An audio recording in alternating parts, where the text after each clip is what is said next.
To my dearest friends, I am honored to welcome you back once more for a special investigation into some of the meanest and greenest of orcs to be found in the grim darkness of the 41st millennium. The 41st millennium is an era defined by constant warfare and unimaginable threats, yet the orcs remain one of the most persistent and widespread dangers. Their ubiquitous presence means that almost every sector of the Imperium has, at some point, faced the green tide, a testament to their incredible resilience and adaptability. It would be impossible to estimate the sheer level of destruction wrought unto the galaxy by the gnarled hands of the green skin menace. But we can safely say that since their first introduction into our stars, that they have existed as a truly brutal and unshakable plague. Historical records from the Great Crusade mention early encounters with orc empires that spanned entire star clusters, indicating their ancient and devastating reach long before the Imperium consolidated its power.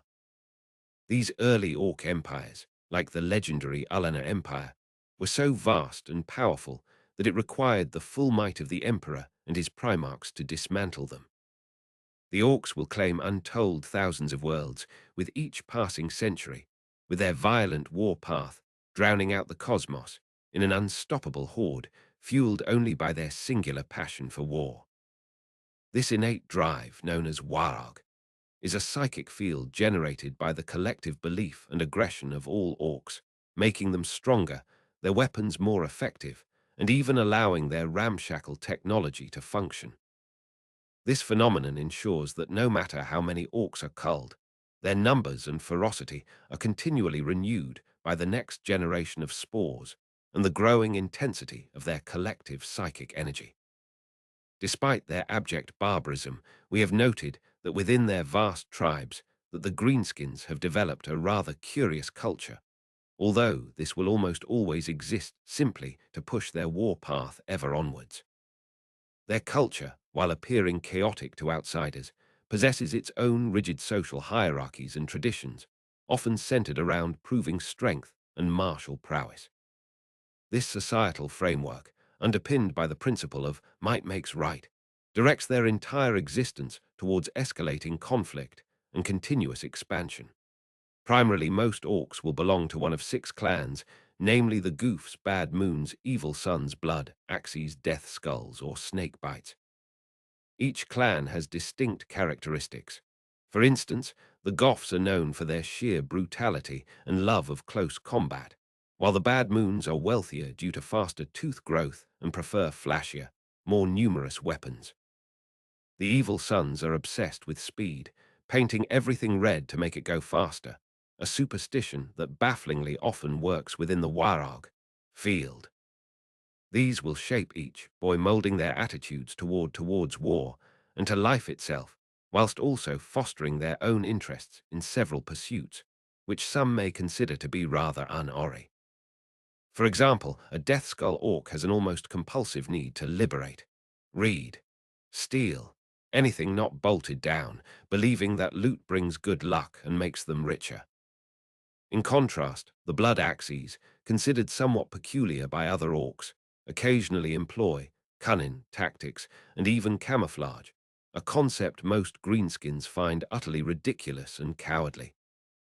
But within this roster, we must acknowledge that there are several subcultures which will similarly provide a new way of life to any orc who is drawn to their overall philosophies towards the galaxy.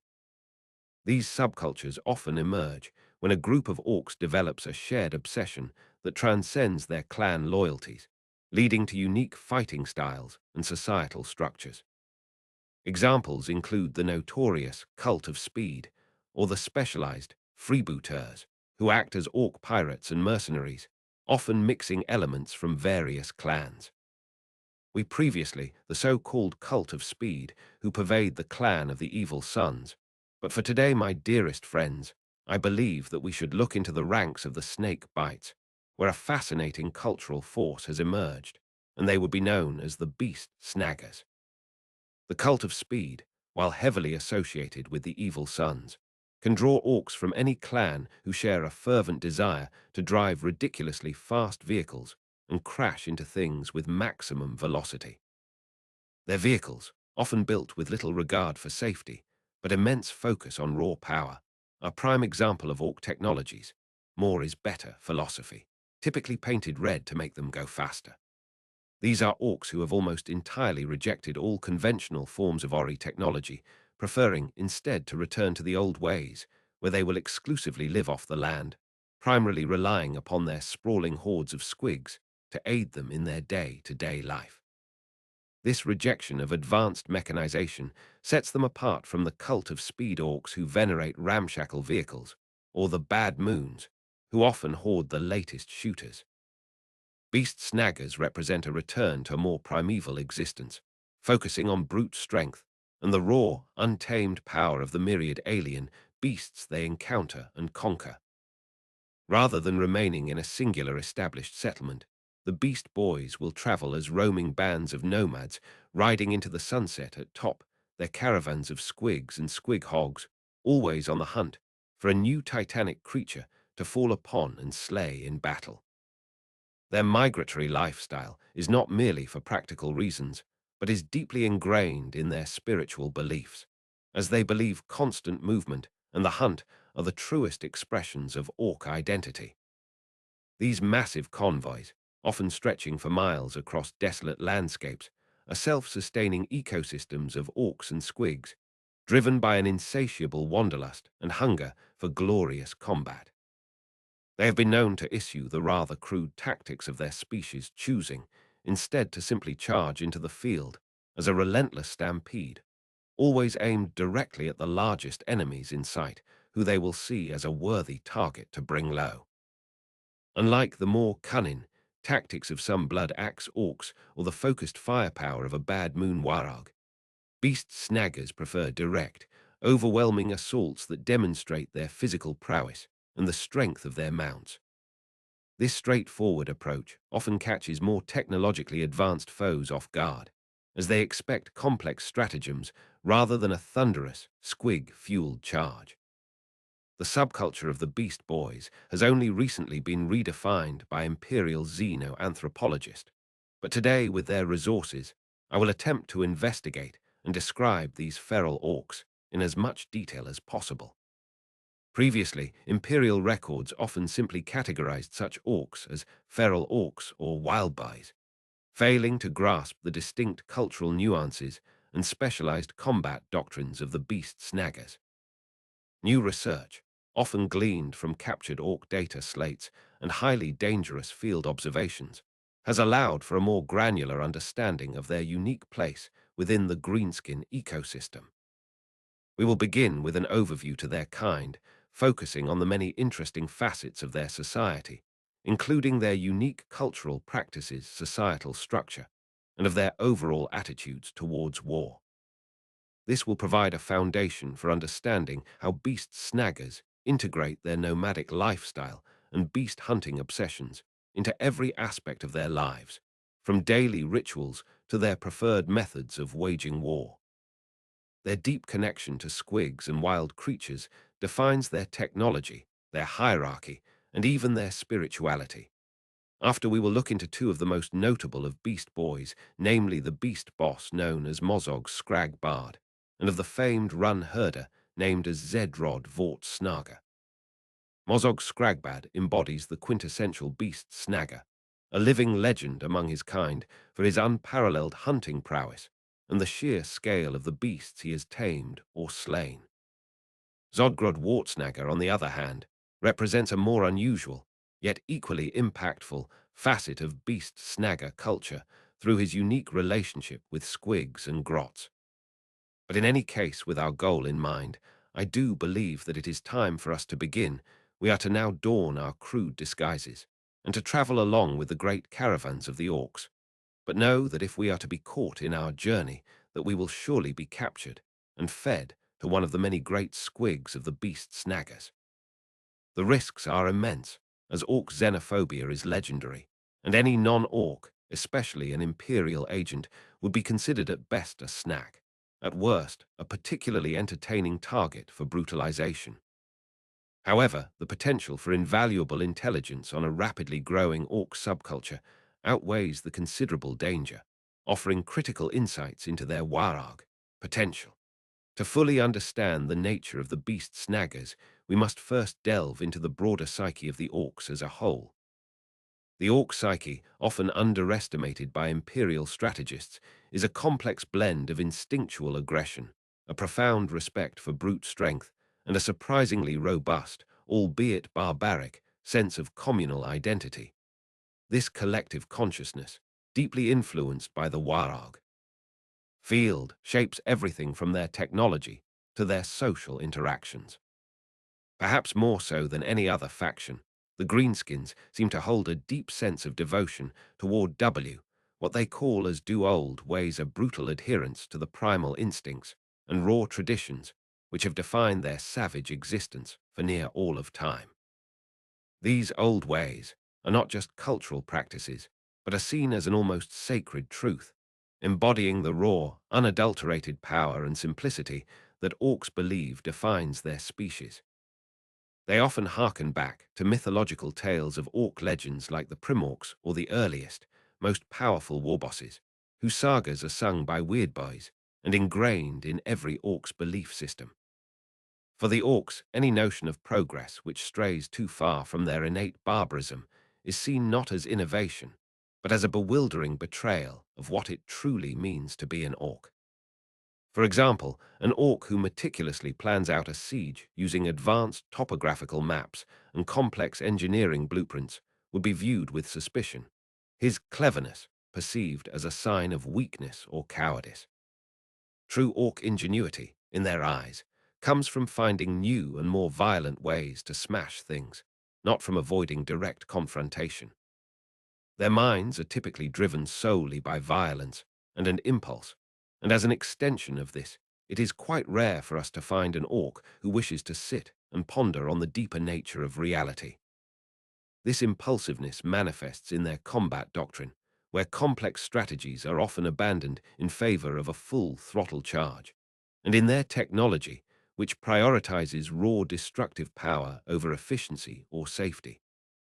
The orc brain processes information primarily through a lens of, is it good for fighting? Or will it make me bigger and stronger? Discarding philosophical inquiry as utterly pointless. It could be argued that the orcs are simply too dim-witted to actually ponder on the many questions of life. And so, if one of their kind was to come up with a novel idea, then they will be seen as indulging in un-Ori practices, almost certainly leading to the other boys to clobber them over the head. This isn't necessarily due to a lack of intelligence, but rather a species-wide cognitive filter that prioritizes immediate, violent gratification and collective aggression over abstract thought. Any orc attempting to introduce a truly revolutionary, non-violent concept would quickly find themselves ostracized, or more likely, beaten into conformity by their bewildered and irritated peers. With that being said, the green skins can come around to accept certain breakthroughs if it directly improves their ability to wage their eternal war. A new invention like a Dakar jet that fires more rounds per second than any previous aircraft, or a Stomper that can crush larger tanks, would be met with roaring approval, proving its worth through sheer destructive output. The practicality of a new weapon is judged solely by its capacity for causing maximum carnage and enabling a better good fight. Thus, if a mech was to invent a shiny new shooter capable of unleashing a truly monstrous salvo of Darker at their enemies, then the orcs will resoundingly agree that this was a good use of the odd boy's time, and that he should keep tinkering within the bowels of his mech shop. The Dakar philosophy, the more bullets the better, is deeply ingrained in orc warfare, so any innovation that increases Dakar is highly prized, even if it's wildly inefficient or prone to catastrophic malfunctions. A big mech who successfully develops a new, louder, and more destructive gun will earn immense prestige and fear, cementing his place in the tribal hierarchy. Conversely, if a stubby little Gretchen sauntered up to the presiding war boss, only to suggest that there should be a democratically elected grot to speak for their kind, then this would be seen as an idea far too outlandish, and the dastardly little blighter would almost certainly be crushed under the boss's boot. The concept of democratic representation is utterly alien and repugnant to orc society, which operates on a strict, violent hierarchy where only the strongest rule. A grot, being at the absolute bottom of the orc food chain, would be lucky to escape with merely a broken limb for such a preposterous and insulting suggestion, likely earning an immediate clobberin or a swift kickin. This idea of rejecting modernity and returning to a traditional Ori life seems to be held by the overwhelming majority of orcs, although none exemplify it quite like the beast snaggas. Even among the Snakebites, who are known for their primitivism, the beast snaggas take this philosophy to its extreme, actively shunning even the most basic orc mechanization. Their commitment to the old ways is so profound that they see themselves as the truest inheritors of orc heritage, pure and uncorrupted by fancy inventions. They will see most of the recent advancements in their species, however meager they might be, as being antithetical to the AY way of life, and thus they would rather live out in the wilds to be free from their bone-headed kin and their truly wild ideas. This includes even seemingly innocuous inventions like crude, bolted-together trucks, or the more refined, shooters, favored by other clans, viewing them as crutches that detract from an orc's natural strength and fighting instinct. Their self-imposed exile allows them to maintain a sense of purity and adhere strictly to their ancestral traditions, away from the corrupting influence of clever boy contraptions. There is a saying amidst the beast boys which I believe best sums up their existence, and it would be that they must live off the land, go to find war and kill whatever comes close. This credo encapsulates their nomadic, hunter-gatherer-warrior philosophy, where survival is intertwined with the thrill of the chase and the glory of battle. It's a brutal, simple mantra that dictates their every action, from selecting their next hunting grounds to choosing their next enemy. They are not interested in establishing a permanent settlement to dwell within, nor do they see the benefits in employing mechs to produce them new trucks, as these things are similarly viewed upon as going against their old way of life. Instead of static fortresses, their home is their sprawling caravan, a moving village that allows them to continuously follow the greatest hunts and wags. Their disdain for mechanical vehicles stems from the belief that true strength comes from mastering beasts, not from relying on clanky contraptions that need constant repair by clever boy mech boys. Instead, they will typically order the odd boy to focus on building them crude pieces of armor, most often constructed out of the bones of mighty creatures slain during a great hunt. These bone and hide armors, often adorned with fangs, claws, and trophies from their kills, are not merely protective gear, but potent symbols of their prowess and connection to the wild. The odd boys among beast snaggers, typically mad docs or specialized bone mechs, channel their technical skills into crafting organic augmentations and brutal beast hide armor rather than conventional machinery. With that being said, every orc wishes to be bigger and meaner than anyone else, and so the mech will still be permitted to produce bionic limbs and to work with the mad docs to augment certain members of the tribe into cyborgs. This apparent contradiction highlights the orc pragmatism. While they reject an orky technology, bionics that enhance physical strength or repair grievous wounds are seen as direct improvements to their fighting ability, making them harder and meaner. These bionic implants are often crudely grafted, sometimes visible beneath their skin or integrated with beast hide plates, turning a wounded orc into an even more formidable part beast warrior. This brings us to an interesting point, and it is one which most other orcs would be rather perplexed by, but it is that the beast boys are far less interested in the conventional vehicles of their kind. But we must remember that all orcs hold an innate need for speed. For a beast snagger, the thrill of speed isn't found in a roaring engine, but in the thunderous charge of a massive, muscle-bound squig, its raw power a far more orky experience. This distinguishes them sharply from the evil sons and their cult of speed, who view mechanized warfare as the pinnacle of going fast. But this desire to go fast will not be achieved with crude vehicles, and rather with squigs. They believe that the pure, untamed velocity of a charging squig, propelled by instinct and raw muscle, is a truer and more orky form of speed than anything a mechbo could concoct with scrap metal and fuel. The wind in their faces, the ground shaking underfoot, and the scent of wild prey are all integral to their experience of speed. Thus, if a mech was to proudly present to them with a war bike, then the irate boys would simply fall upon it with their choppers, crumping it down into a mangled mess of scrap, much to the dismay of the local odd boy. This isn't merely disdain. It's an act of violent rejection, a clear statement that such un-orky contraptions have no place in their way of life, even if the mechboy spent weeks crafting it.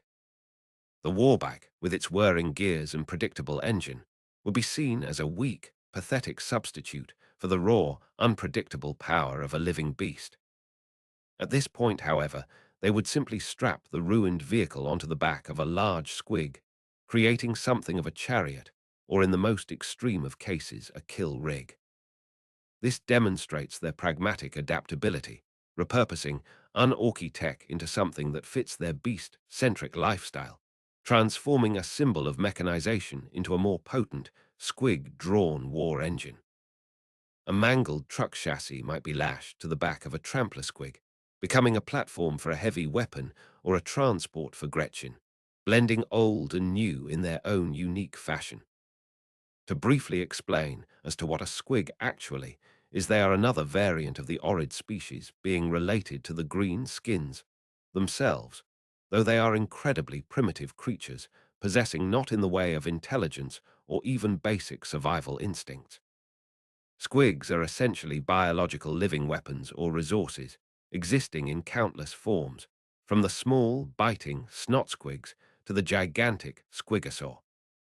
Their incredible genetic diversity and rapid reproductive cycle make them a ubiquitous and indispensable part of orc ecology, forming the base of their food chain and much of their technology. They are more akin to animals than anything else, and so the orc will typically rear them with the intent of eventually consuming them for food, or to simply unleash upon an enemy battle line in the hopes that they will ferociously leap across the field to tear apart their horrified foes. Some squigs are bred purely for combat, like the notorious bomb squigs, which are thrown at enemies and explode, or attack squigs that are trained to latch onto enemy armor. Others are cultivated for their unique biological properties, such as the fungus squigs, which are a primary source of orc sustenance and even mind-altering substances for weirdboys. For the beast snaggers, however, they see far more potential in the squigs, and so they will find the largest and meanest of creatures only to wrangle them into submission before finally claiming it as their own personal mount.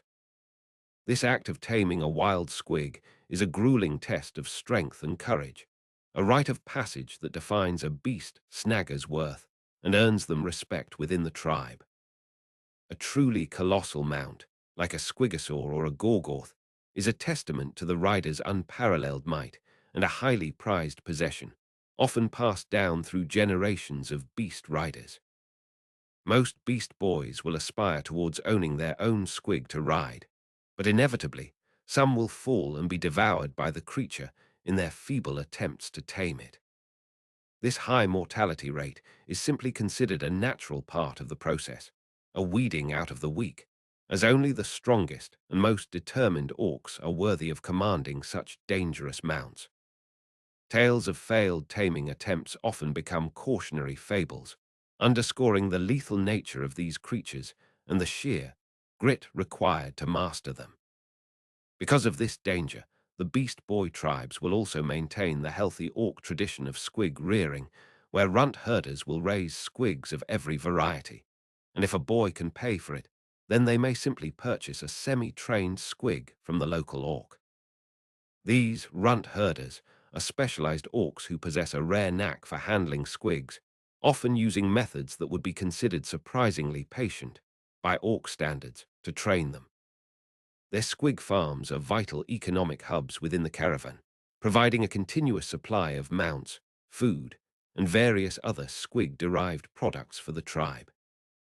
In any case, with the boys now all set up on their squig mounts, they will venture out as a lumbering caravan traveling between their hunting grounds in the wilderness to build up their supplies and to have a good fight. These caravans are complex, self-sufficient mobile communities, complete with mad docks tents, mechboys workshops for bone and bionics, not engines, and even designated squig breeding pens. Their constant movement ensures they never deplete the resources of a single area and continuously encounter new challenges, keeping the warog energy high. As I mentioned previously, the Beast Boys will not maintain any form of permanent settlement, and rather they will see their own conv as being their home. The very structure of the caravan, with its interlinked squig pens, mobile workshops, and communal eating areas, embodies this nomadic philosophy, creating a self-contained, rolling fortress. This contrasts sharply with the static, often crude, fortified settlements established by other orc clans when they decide to dig in on a conquered world. The boys will eat, sleep, and plan out their future endeavors from atop their squig mounts. And whilst this may sound quite uncomfortable, we must remember that the orcs see this as the true way of adhering to the old Ori lifestyle, and so any divergence from this way of life will be completely out of the question. Their entire existence is geared towards preparedness for the next hunt or battle, with their mounts serving as both transport and a constant reminder of their savage prowess. For a beast snagga, the idea of sleeping in a soft bed or living in a fixed dwelling is an alien concept, akin to a form of weakness that softens an orc's fighting spirit. Several times now I've mentioned that the Beast Boys have a rather keen interest in hunting, and in truth, we could consider this as bordering on the obsessive almost to the point where it would be comparable to how the adherents to the cult of speed are wholeheartedly fixated on racing. This obsession defines their very being, shaping their social structure, their technology, and their preferred methods of warfare, turning every encounter into a potential great hunt. They speak of legendary hunts with the same reverence other orcs might speak of epic battles, often boasting of the size and ferocity of the beasts they've brought down. Thus, beast snagga tribes will often take root after a band of hunting. Obsessed orcs come together and abandon their old group after realizing that their kin just couldn't comprehend the sheer thrills to be found in a good hunt. Such a split often occurs when an orc, consumed by the primal urge to hunt, finds his original clan too focused on clanky, tech, or boring strategic battles, leading him to seek out like-minded, wild. These nascent beast snagga groups initially roam smaller areas, gradually growing in size as more dissatisfied orcs abandon their soft clans to join the thrilling pursuit of monstrous prey. In general, the Beast Boys will always hold an innate compulsion towards hunting down the largest and meanest of creatures to be found across the galaxy. This isn't merely about sustenance. It's a profound spiritual drive, a primal urge to prove their dominance over the most formidable natural predators the galaxy has to offer. From colossal megadons on oceanic worlds to titanic pterodons on volcanic planets, no beast is too large or too dangerous for a beast snagga to pursue. Nothing will get their heart pumping quite like the raucous pursuit of a prey animal, desperately crashing through the thick underbrush of a world, in their feeble attempts of escaping their inevitable fates, all always to be granted by a vicious orc.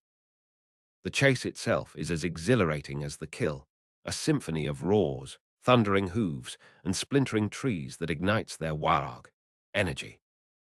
The raw, untamed power of the prey provides a worthy challenge, making the eventual triumph all the sweeter and fueling their desire for even greater hunts. The boys will similarly revel in cornering their target, and having the opportunity to clobber them down will simply grant them with a rush beyond compare. This direct physical confrontation, where an orc can feel the crunch of bone and the tearing of flesh, is the ultimate satisfaction for a beast snagger, a direct reaffirmation of their superior strength. It embodies the orc philosophy of might makes right in its purest, most brutal form, demonstrating their physical dominance over even the most terrifying alien fauna. In the wake of their hunt, the boys will squabble and brawl over who gets to claim the largest of trophies.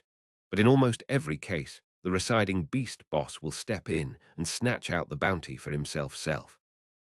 These brawls, while often bloody and violent, are a natural part of orc social interaction, a way to establish dominance and solidify the pecking order within the tribe. The beast boss's right to claim the prime trophy is rarely challenged directly, as his superior strength, proven through countless hunts, gives him ultimate authority. For some creatures, the orcs will need to ride atop their squigs to chase them down, and if the prey is too large, then the squigs will be let loose to attack in the hopes that after biting their ankles that the prey creature will eventually fall. This coordinated attack, with smaller, more agile squigs nipping at vital points, while the larger mounts and orcs deliver crushing blows, showcases a surprisingly effective, albeit brutal, form of pack hunting. The tactical deployment of different squig types, from swift rip squigs to lumbering gnasher squigs, allows them to tackle a wider range of gigantic beasts. This endeavor can be quite dangerous, and so the squigs and orcs themselves will often walk away from the clash with some truly grievous wound or even with a few missing limbs. These injuries are not seen as setbacks, but as badges of honor, proof of their ferocity and willingness to face overwhelming odds, each scar telling a story of a glorious, near-fatal encounter. The more mangled an orc or his squig becomes, the greater the respect they garner from their peers, seen as a testament to their enduring toughness.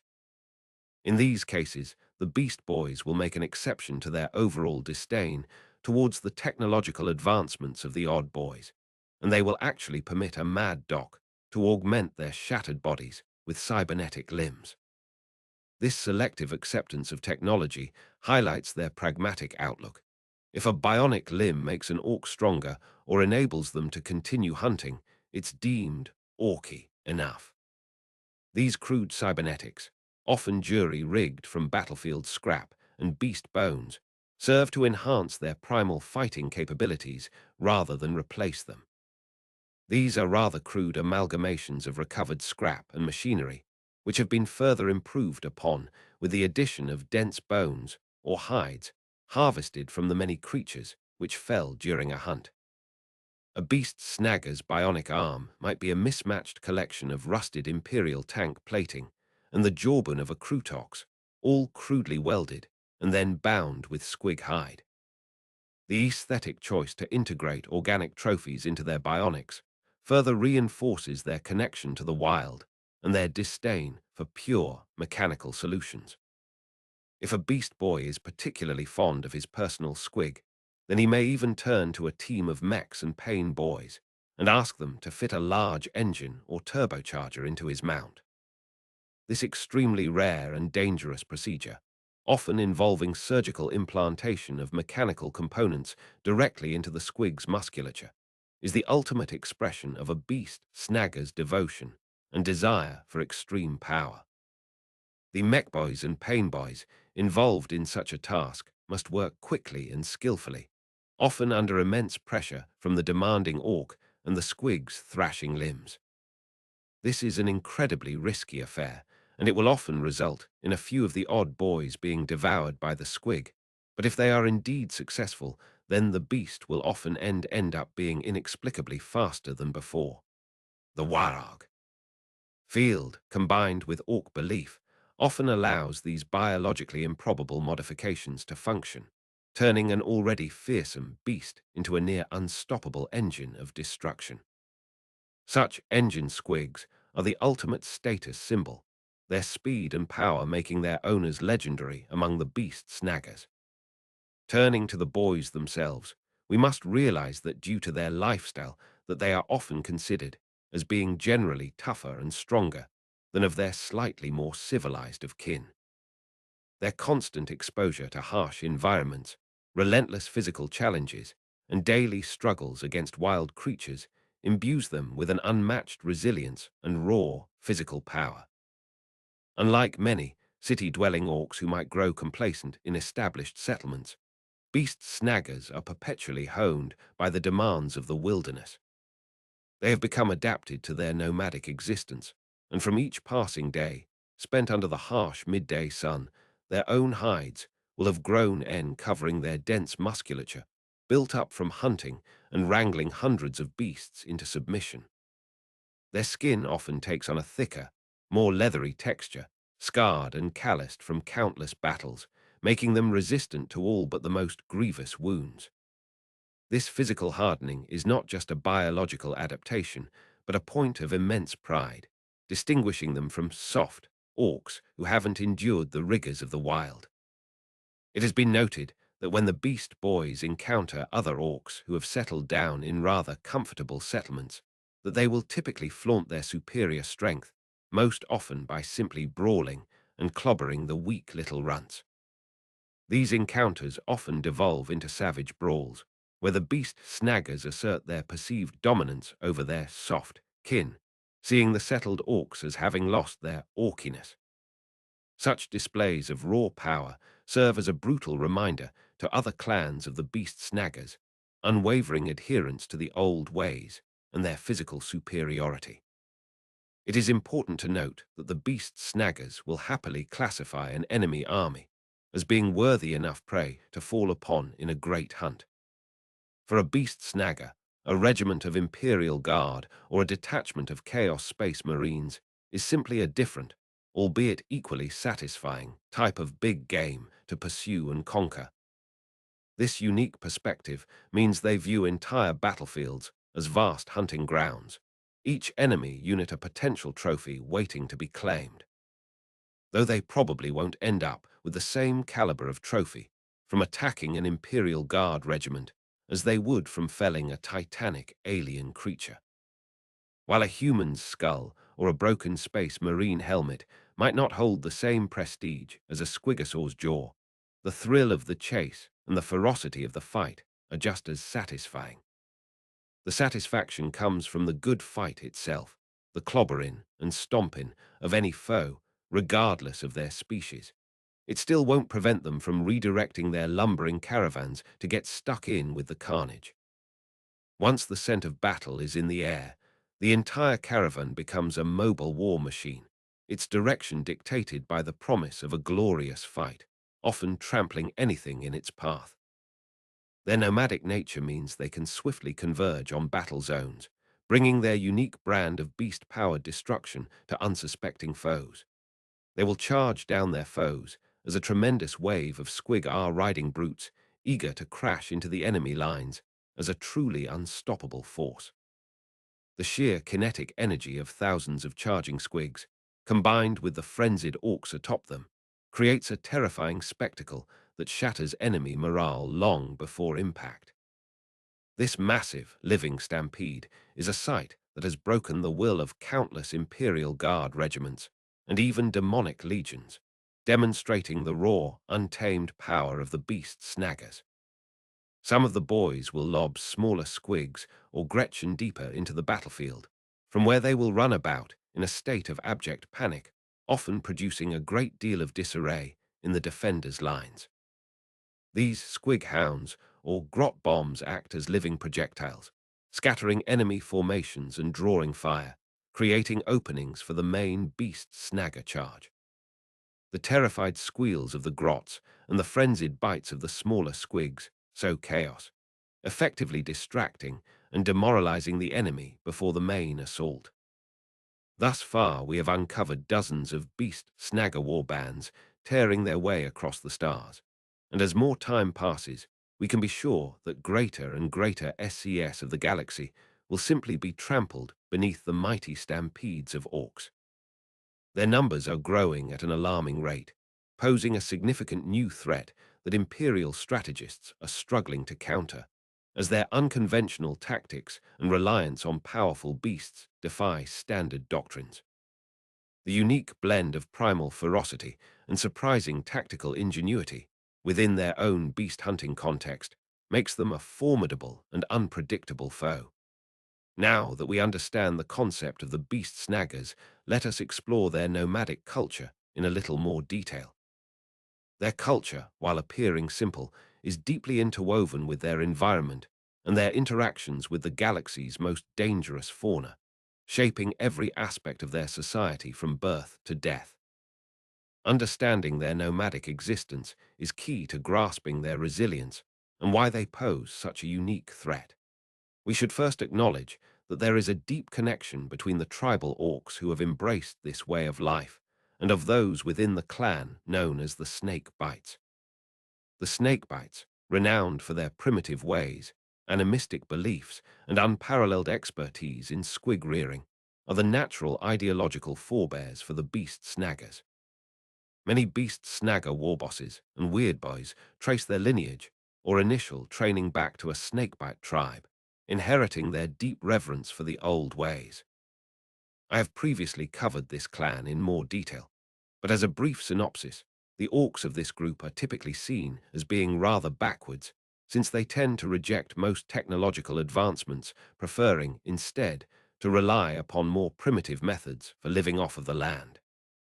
They adorn themselves with crude tattoos and piercings, venerate animistic spirits, and view any excessive reliance on machinery as a sign of weakness and corruption, believing true orc strength comes from within and from communion with the wild. Their shamans, known as weird boys, wield immense psychic power, often channeling the spirits of beasts. They are also well known for their squig rearing techniques, which are second to none amongst their species. And so from these points, we can begin to understand as to why most beast boys will have once been a part of the Snakebites. The Snakebites' mastery over squigs, from breeding specialized variants to taming the wildest beasts, provides the foundational skills and cultural reverence for these creatures that beast snaggers take to an even greater extreme. Their squig rearing practices are often passed down through generations, ensuring a continuous supply of potential mounts and resources. The actual reasoning behind leaving one's clan to join with a nomadic beast tribe will vary between each boy, but as we discussed in our last chapter, it will often be because an orc has an insatiable desire to hunt which would have otherwise gone unfulfilled if he remained within his old group.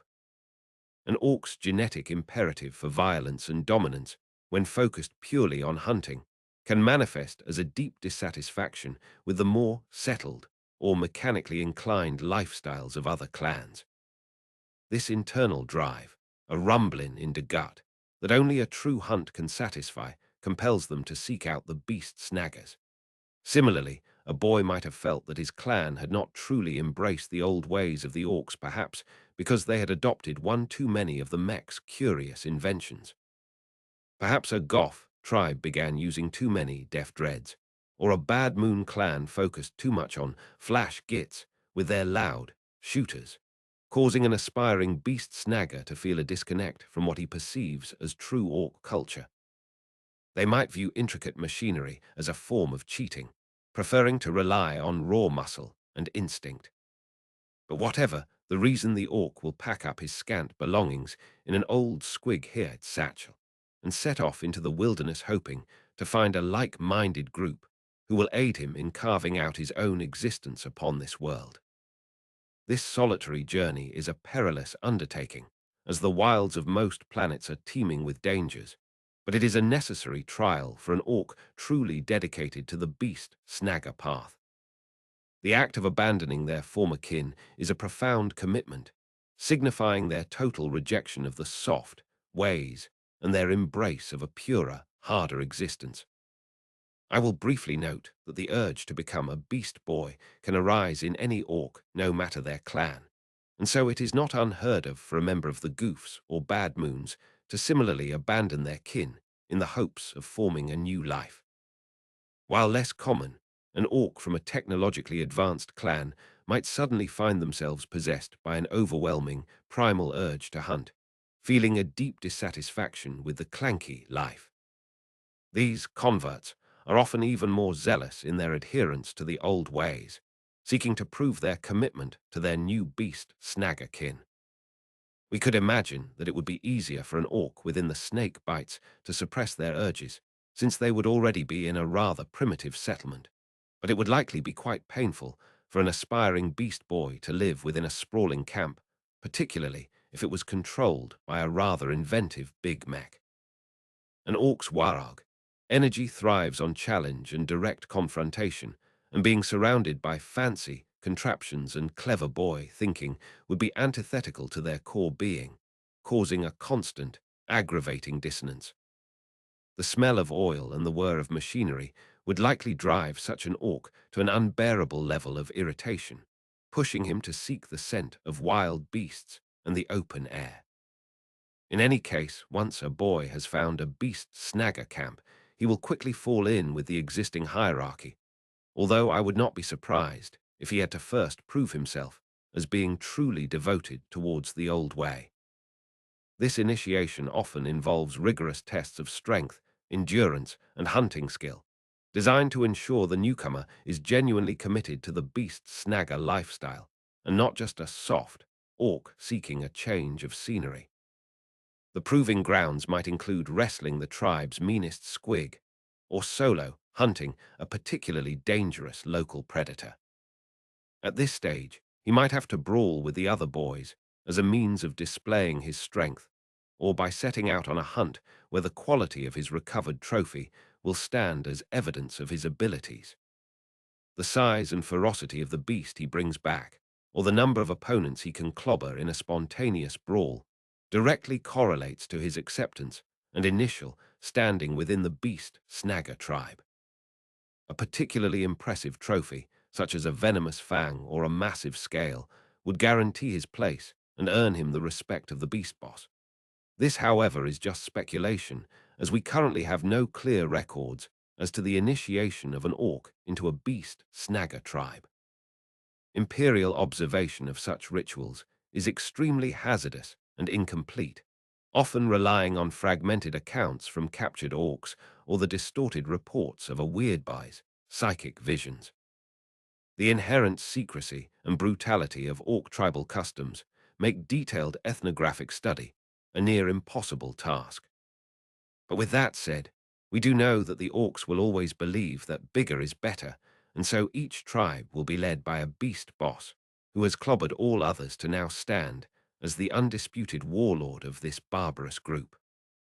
The beast boss is not merely the strongest, but the one who has proven his dominance through countless hunts and battles, often sporting the most impressive collection of scars and beast hide trophies.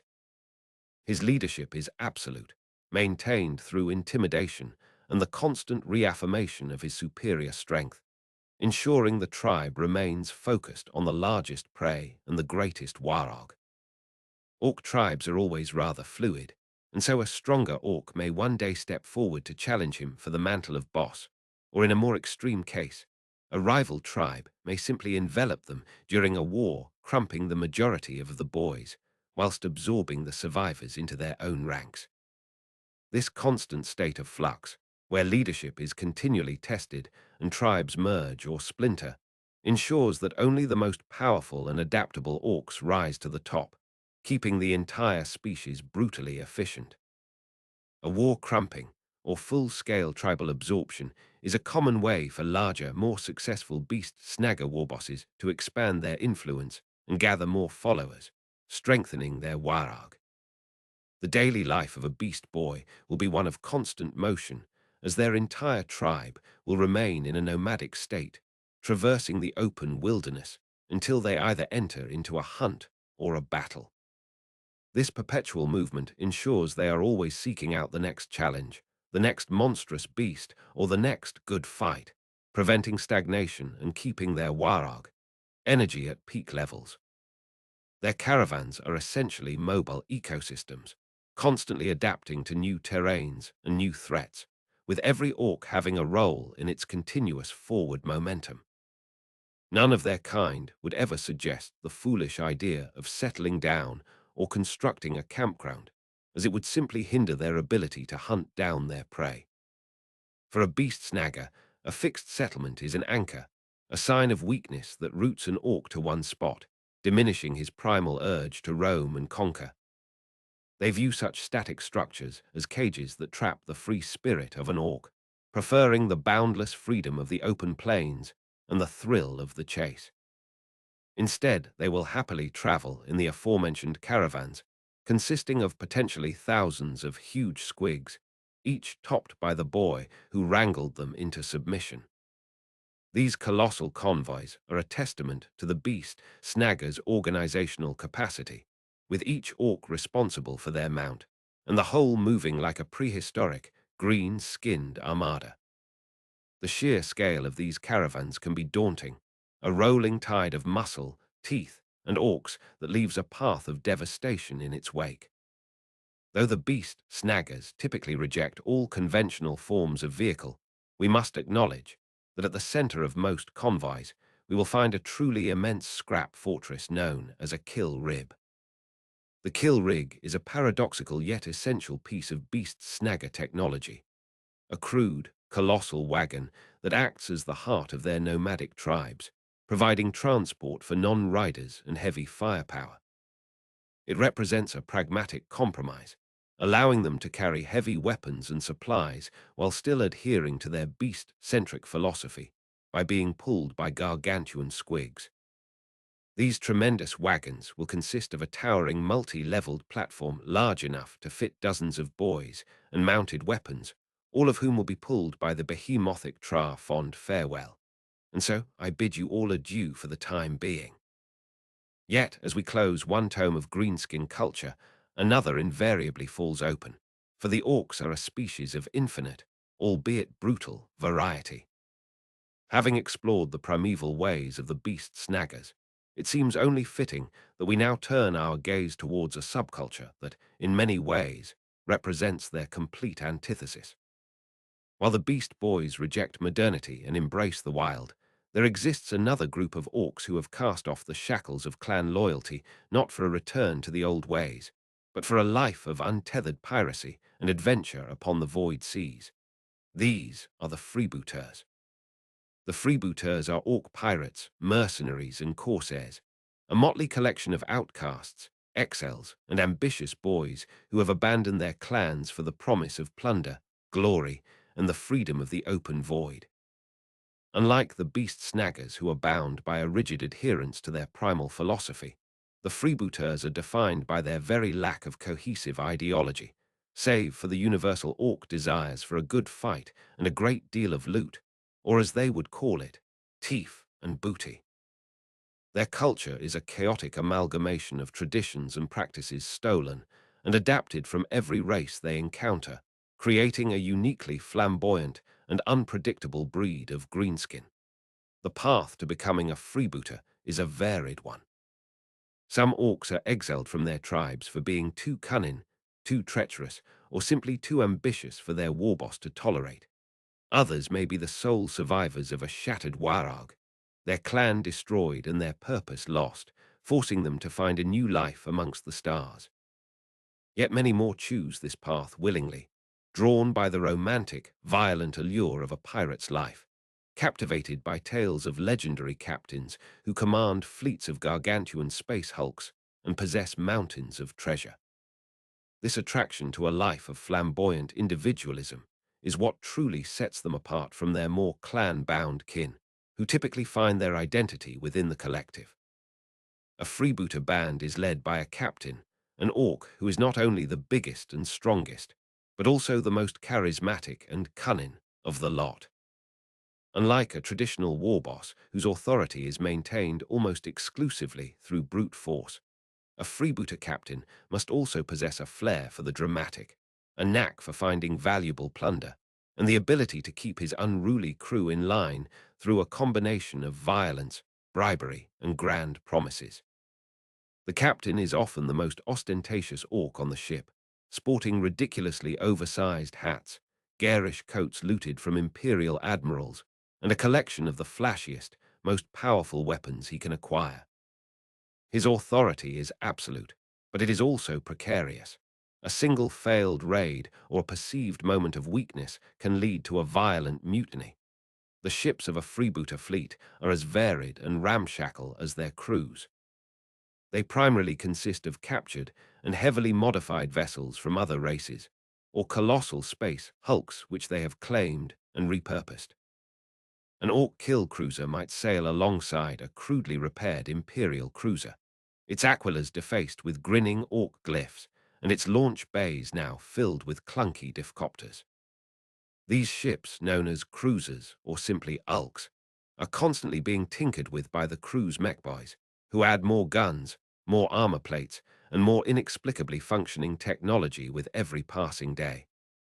The flagship of a captain, often a truly gargantuan vessel, is a testament to his success, a floating fortress palace adorned with the loot of 100 campaigns.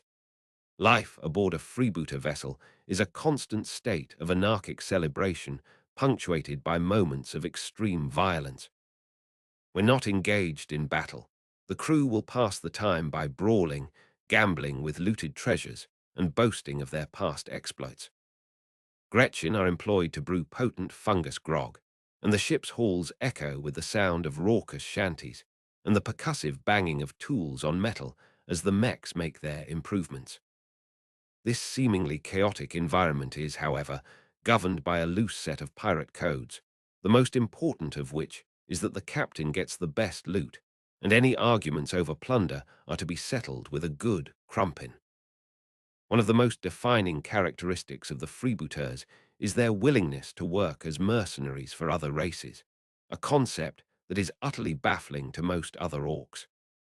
A sufficiently wealthy rogue trader or a desperate planetary governor might hire a freebooter fleet to bolster their forces, offering payment in weaponry, vehicles, or raw materials.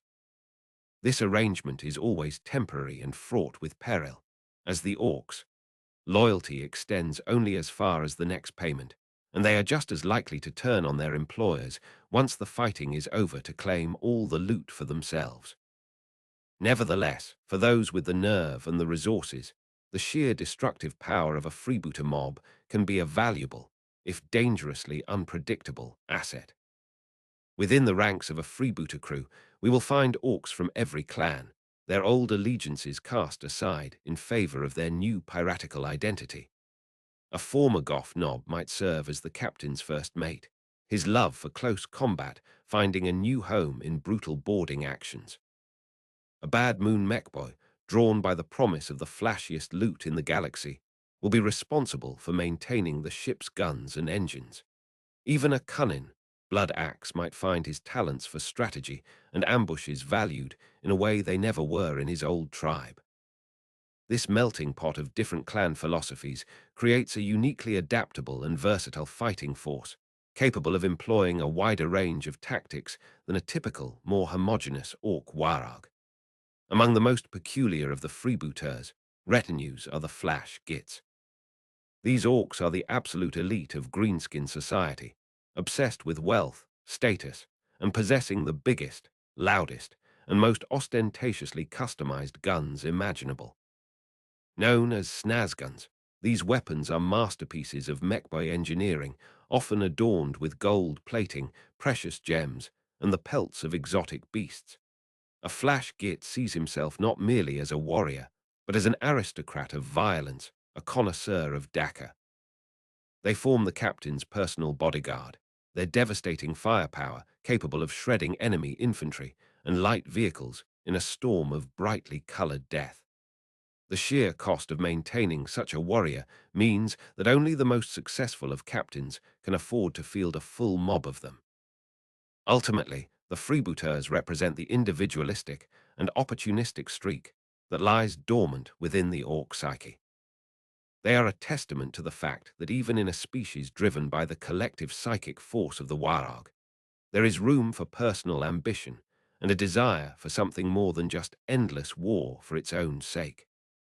For a freebooter, the war is a means to an end, and that end is a glorious mountain of booty, a legendary reputation, and the freedom to sail the stars and crump whoever they please.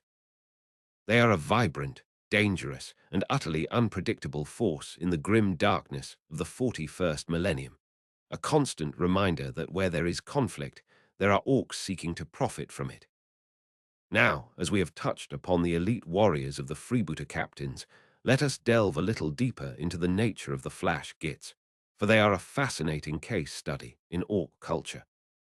A Flash Git's entire existence revolves around two things: the acquisition of teeth and the ostentatious display of the wealth that those teeth can buy. Unlike a bad moon orc, whose wealth is a natural state of being due to rapid tooth growth, a Flash Git actively pursues fortune, seeing it as the ultimate measure of their worth and status. They are mercenaries in the truest sense, their loyalty for sale to the highest bidder, and they will follow any captain who can guarantee them a steady stream of combat, and more importantly, a hefty share of the loot that follows. Their aforementioned snazguns are more than just weapons. They are status symbols, personal projects, and works of art. A mech boy who specializes in crafting these weapons is held in high esteem, and a Flash Git will spend a veritable fortune commissioning a gun that is uniquely his. These weapons might feature multiple rotating barrels, exotic ammunition feeds, built-in targeting squigs, and garish paint jobs. The functionality of these additions is often secondary to their aesthetic appeal. A gun is judged not just on its rate of fire, but on how loud it is, how much smoke it produces, and how impressive it looks while being fired. The Warog. Energy, as always, ensures that these ludicrous contraptions function with deadly effect.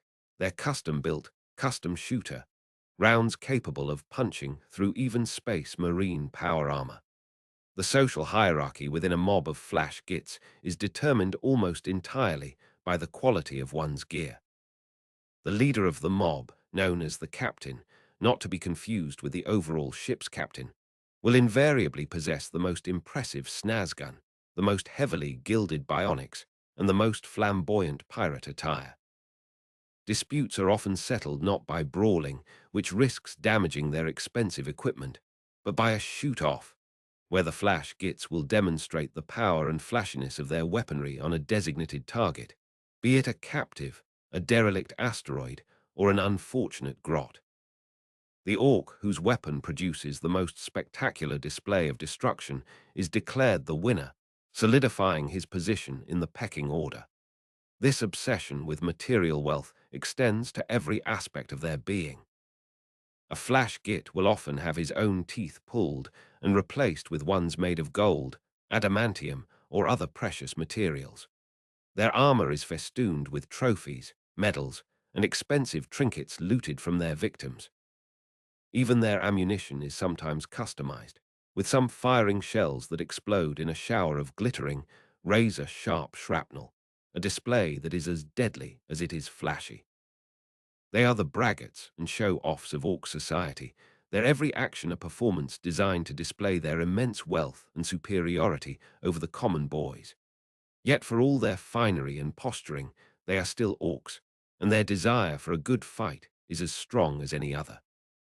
In battle, they are surprisingly disciplined for greenskins, laying down precise and overwhelming waves of fire that can pin down and annihilate enemy formations. They see combat as the ultimate marketplace, an opportunity to acquire more wealth and test out their latest weapon upgrades. They will often be seen standing on the prow of a boarding vessel, cigars clamped in their teeth, casually unleashing devastating volleys from their snazguns as they cruise towards their next victims, the very picture of piratical arrogance and deadly firepower. The freebooter captains who employ them know that while their loyalty is bought and paid for, their performance in battle is worth every single tooth. Their unique position within orc society often makes them outsiders. Other orcs may view them with a mixture of awe and suspicion, their flamboyant mercenary ways seen as rather un-orky. However, none can deny their effectiveness, and a war boss in need of some extra dacker will often swallow his pride and hire a mob of Flash Gits to bolster his battle line. This detachment from mainstream orc culture allows them to travel freely between wags and freebooter fleets, always seeking the most profitable conflicts and the greatest opportunities for plunder, forever chasing the next big score that will allow them to add yet another gaudy upgrade to their beloved snazguns. This brings us to another curious aspect of the wider orkoid ecosystem, one which freebooters, and to a lesser extent all orcs rely upon, the Gretchen. We have spoken of Zodgrod Wartsnagga's attempts to elevate these creatures, but for the most part, their existence is one of misery and servitude. Gretchen or grots are a smaller, weaker, and far more numerous subspecies of orcoid. They possess a low, rat-like cunning and a highly developed sense of self-preservation, which is essential for survival in a society where they are at the absolute bottom of the food chain. They perform all the menial tasks that an orc considers beneath him: cooking, cleaning, maintenance, and most frequently acting as living shields or ammunition. Despite their cowardly nature, Gretchen are not entirely without agency. They maintain their own complex and backstabbing society in the shadows and crawl spaces of orc settlements and ships. Led by the craftiest and most vicious of their kind, they will steal from one another, sabotage their rivals, and do anything to gain a slight advantage or the favor of a powerful orc master. Their primary motivation is survival, and they will readily sell out their own kind for an extra squig pie or to avoid a beating. This internal strife is actively encouraged by the orcs, who find the sight of grots squabbling and fighting amongst themselves to be endlessly entertaining. In battle, Gretchen are herded into large mobs by runthurds, who use whips and grabber sticks to motivate them towards the enemy. Armed with crude, unreliable firearms known as grot blasters, they are pushed forward to screen the advance of the orc boys, soaking up enemy fire and bogging down the foe in a tide of panicked, flailing bodies.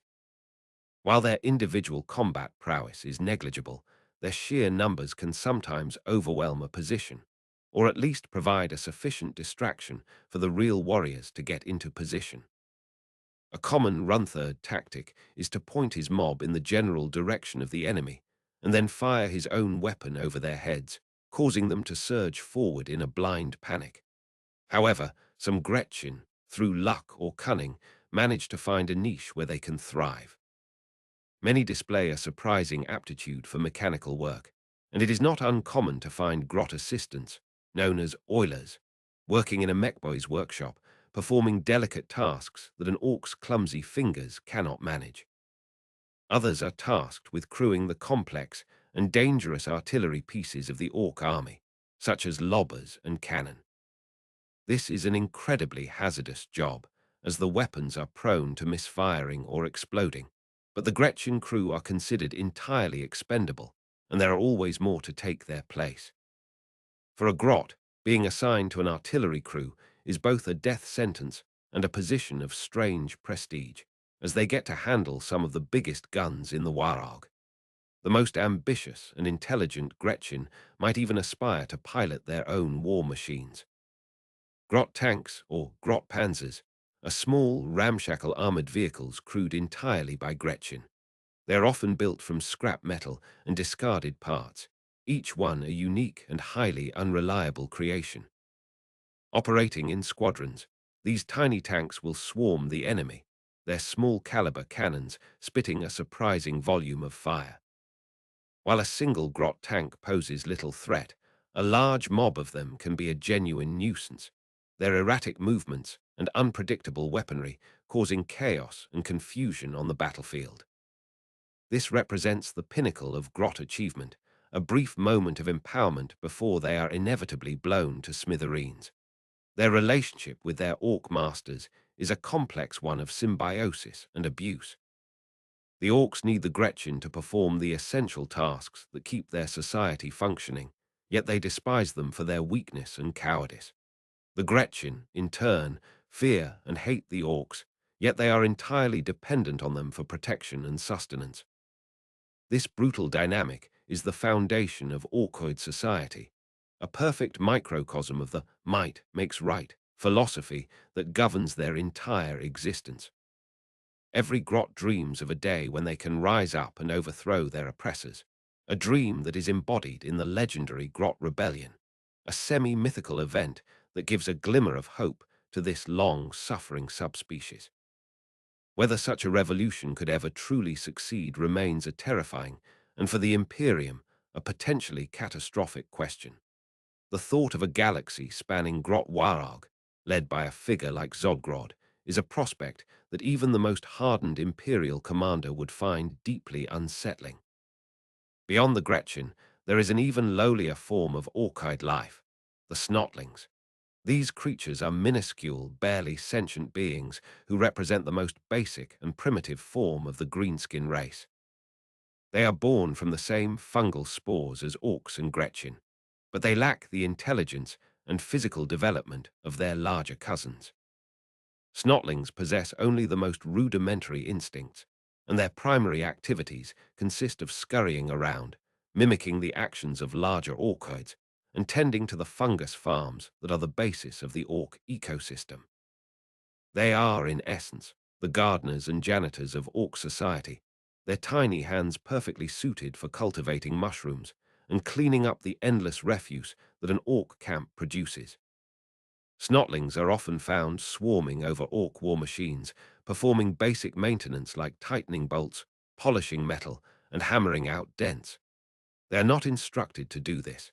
They simply mimic the actions of the mech boys, driven by an innate, instinctual understanding of orc technology.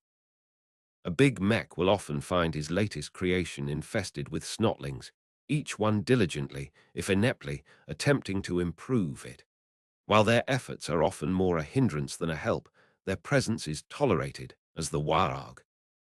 Field sometimes channels their collective, feeble belief into actually making the machine work better.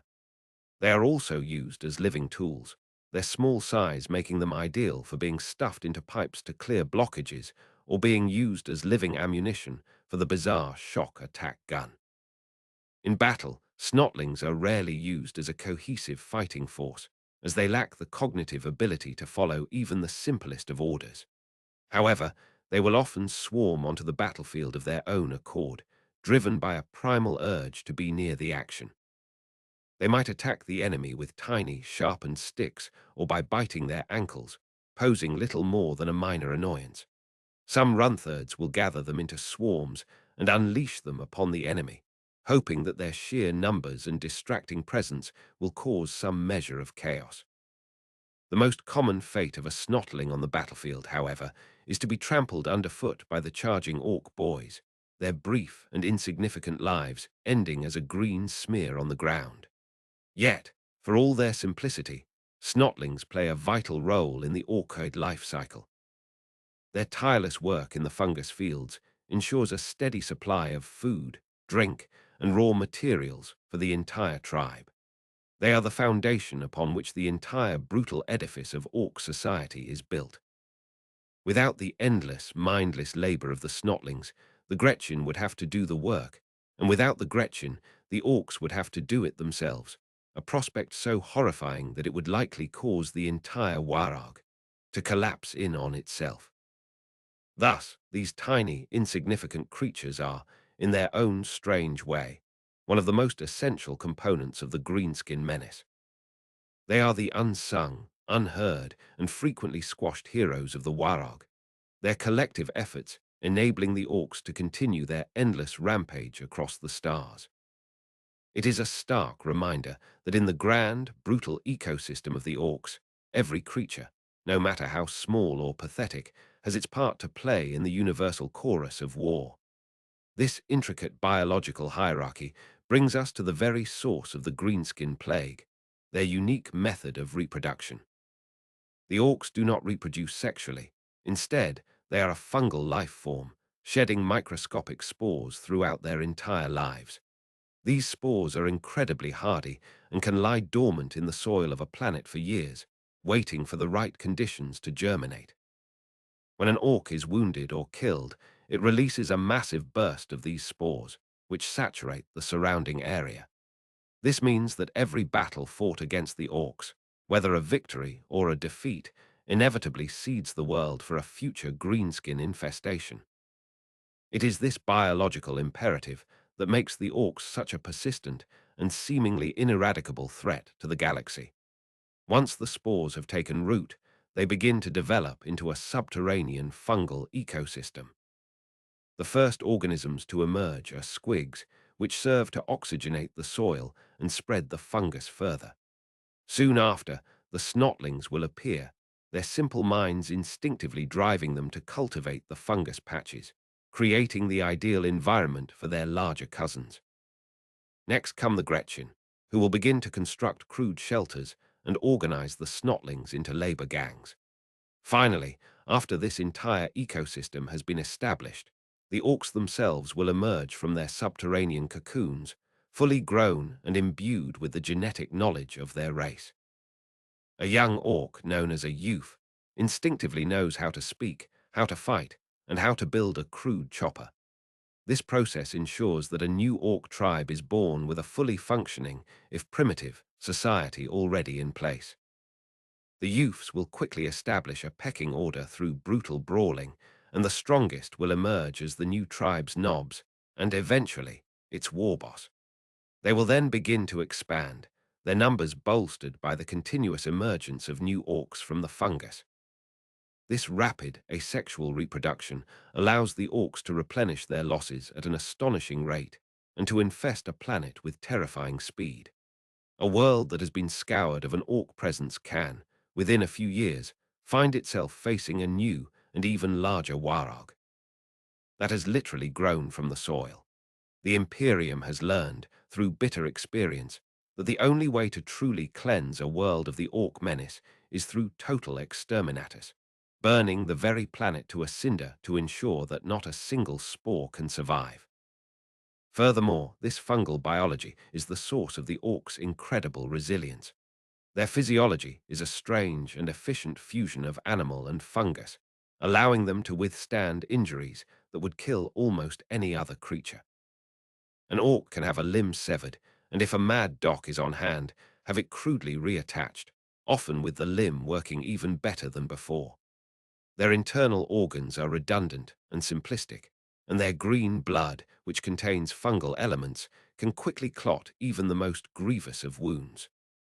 This makes them exceptionally difficult to kill, and an orc will often continue to fight with a ferocity that belies its horrific injuries, driven by the sheer, stubborn refusal to die.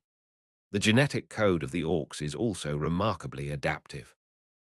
The spores released by orcs in a particular environment will produce offspring that are better suited to survive in that climate. For example, orcs on an ice world will, over several generations, develop thicker hides and a greater resistance to cold. This genetic flexibility extends to their societal roles as well. The spores released in an area with a high concentration of technology or scrap metal are more likely to produce orcs with an innate understanding of mechanics, the odd boys known as mech boys. Similarly, areas of intense psychic energy can lead to the birth of weird boys. This means that an orc tribe will, over time, naturally develop the specialized members it needs to thrive and wage war more effectively. It is believed that this remarkable genetic engineering was the work of the legendary species known as the brain boys, who, according to orc myth, created the greenskins as the ultimate living weapon.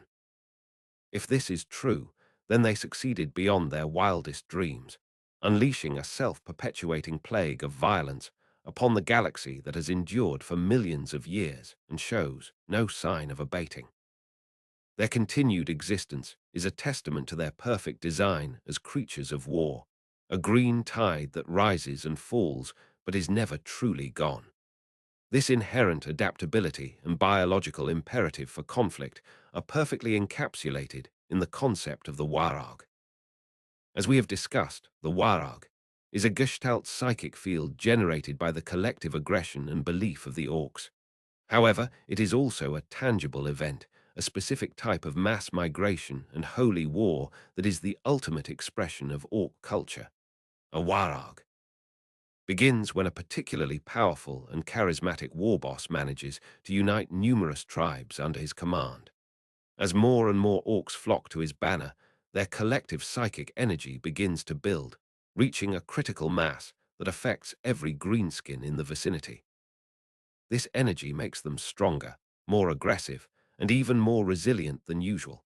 It also has a strange, reality-bending effect on their technology, allowing their crude and unreliable machines to function with surprising efficiency simply because the orcs believe they should. Once the warg has reached its peak, the warboss will lead his colossal horde on a rampage across the stars. This is not a campaign of strategic conquest in the human sense. It is an explosion of pure anarchic violence, a crusade with no other goal than the sheer joy of battle. The warg will sweep through entire star systems, overwhelming planets with a tidal wave of green-skinned warriors. The sight of an orc warg making planetfall is one of the most terrifying spectacles in the galaxy. Countless crude landing craft, repurposed asteroids, and even hollowed-out space hulks will crash down from orbit, disgorging millions of screaming orcs who will immediately charge towards the nearest sign of resistance. A warg is not just a military campaign. It is a self-sustaining ecosystem of war.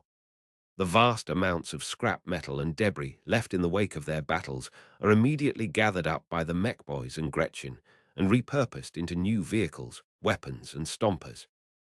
The spores released by the fallen orcs ensure that new warriors will soon rise to replace them. The constant fighting and the thrill of victory feed the warg energy, making the orcs even stronger and encouraging them to seek out even bigger and more dangerous fights. This creates a positive feedback loop of violence, where the act of waging war makes the orcs better at waging war, allowing the warg to grow in size and power exponentially. The only thing that can truly stop a warg is the death of its warboss.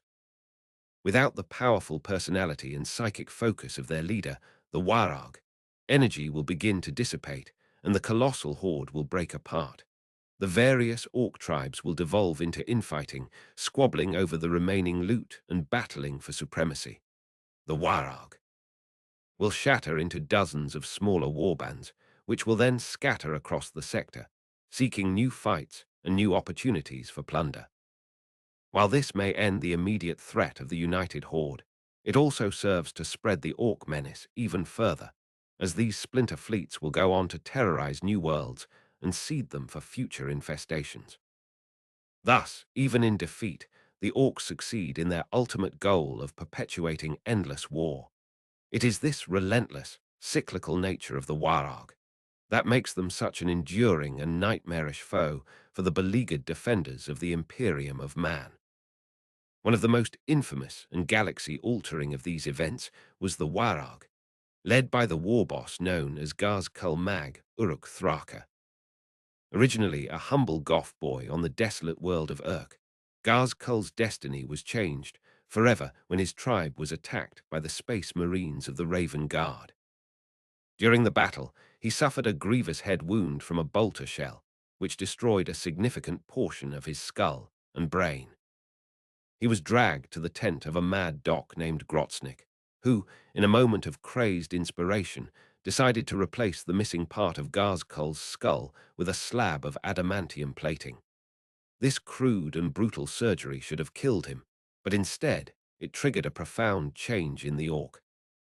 When Gaz-Kul awoke, he claimed to be receiving visions directly from the orc gods, Gork and Mork. He declared that he was their prophet, chosen to lead the orcs on the greatest warg the galaxy had ever seen. While initially met with skepticism, his incredible strength, brutal charisma, and uncanny tactical genius soon won over his tribe. He quickly rose through the ranks, his head wound, seemingly having unlocked a level of cunning and strategic thought previously unheard of in an orc. He began to unite the warring tribes of Urk, not just through brute force, but through a shared vision of a glorious, galaxy-spanning war. He was no longer just a war boss, he was the prophet of the warg. His first major campaign was the Second War for Armageddon, a massive invasion of one of the Imperium's most vital hive worlds. Gaz-Kul's tactics were a terrifying blend of traditional orc brutality and surprisingly sophisticated strategy. He used feints, flanking maneuvers, and coordinated assaults that caught the Imperial defenders completely off guard. He understood the importance of logistics and supply lines, using his mech boys to construct vast fleets of submersible vehicles to bypass Imperial defenses and attack from unexpected directions. Under his leadership, the orcs were not just a mindless horde. They were a thinking, adapting, and utterly relentless army. Although the Imperium, led by the heroic Commissar Yarrick, eventually managed to halt his advance, the war was a brutal and costly stalemate, and Ghazghkull escaped to continue his great warag elsewhere. Since then, Ghazghkull's power and influence have only grown. His warag has swept across the galaxy, leaving a trail of shattered worlds in its wake. He has become a figure of myth and terror, a monster who embodies the very worst of the orc menace. He has upgraded his body with numerous bionic enhancements, turning himself into a towering engine of destruction, clad in colossal mega armor and armed with a power claw the size of a man. His visions from Gork and Mork continue to guide him, leading him to the biggest and most important fights in the galaxy. He believes that his ultimate purpose is to unite every orc in the galaxy into a single, unstoppable horde, and to plunge the cosmos into an age of endless war, an era he calls the Great Warag. Ghazghkull Thraka represents a terrifying evolution of the orc threat. He is not just a brute, he is a visionary, a leader who has managed to focus the anarchic energy of his entire race towards a single, apocalyptic purpose. He is a strategic genius who can outthink imperial commanders, a charismatic leader who can inspire fanatical devotion, and a nigh unstoppable warrior who can crush a battle tank with his bare hands. He is the living embodiment of the Warag, and his continued presence in the galaxy is a dire omen for the future of the Imperium. As long as Ghazghkull lives, the green tide will continue to rise, threatening to drown the galaxy in a storm of blood, iron, and endless, joyous war. He is the beast at the door of the Imperium, and his thunderous footsteps echo across the stars, heralding a future of nothing but carnage. The rise of a figure as potent as Ghazghkull is intrinsically linked to the cultural heart of his origins, the Goth clan. To understand the prophet, one must first understand the clan that spawned him. The Goths are the largest, most aggressive, and most traditional of all the orc clans. They embody the quintessential orc ideal. They are brutal, straightforward, and utterly obsessed with close-quarters combat. A Goth sees ranged warfare as a cowardly affair, a precursor to the real fight, which is to get stuck in and crush the enemy's skull with a well-aimed chopper. They are the black and white fist of the orc race, viewing subtlety and cunning with disdain, and believing that any problem can be solved with sufficient application of brute force. Their clan colors are black and white, often displayed in stark, checkerboard patterns known as dags. They believe that these colors are the proper colors for an orc, as they are simple, brutal, and intimidating. A Goth warband charging into battle is a fearsome sight, a monochrome tide of muscle and anger, their black armor and banners making them stand out against the chaos of the battlefield. They have little time for the flashy decorations of the bad moons or the garish colors of the evil suns. For a Goth, the only adornment needed is the blood of their enemies. Their clan symbol is a horned, bull-like orc head, a perfect representation of their stubborn and headstrong nature. Goth society is the most rigidly militaristic of all the clans. They organize themselves into large warbands known as mobs, which are then gathered into larger formations called warbands or armies. This hierarchical structure, while still fluid and based on strength, is more defined than in other clans, allowing them to field vast, disciplined armies of boys. They are famous for their huge mobs of infantry, known as Goth hordes, which will march relentlessly towards the enemy, weathering a storm of gunfire before crashing into the opposing lines with devastating force. A Goth values toughness and resilience above all else, and they will often sport a litany of scars and crude stitches as badges of honor. The preferred unit of a Goth warboss is the Nob, a larger and more aggressive type of orc who leads the boys into battle. Goth Nobs are particularly huge and belligerent, often armed with massive choppers and power claws. They lead from the front, their roars of encouragement and violent example driving their mobs forward. The ultimate expression of Goth power, however, is the mega nob. These are nobs who have been permanently encased in suits of massive, piston-driven mega armor, turning them into walking tanks. Armed with twin-linked shooters and deadly kill saws, a squad of meganobs can tear through enemy fortifications and heavy infantry with contemptuous ease.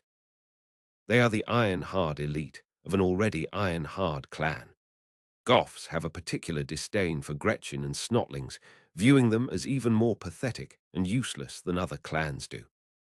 While they still use them for menial labor, they are far more likely to use a grot for target practice than to entrust it with any important task. This contempt for the smaller and weaker elements of their society reinforces their core belief in the supremacy of raw, physical strength. For a Goth, to be big is to be right, and to be small is to be worthless.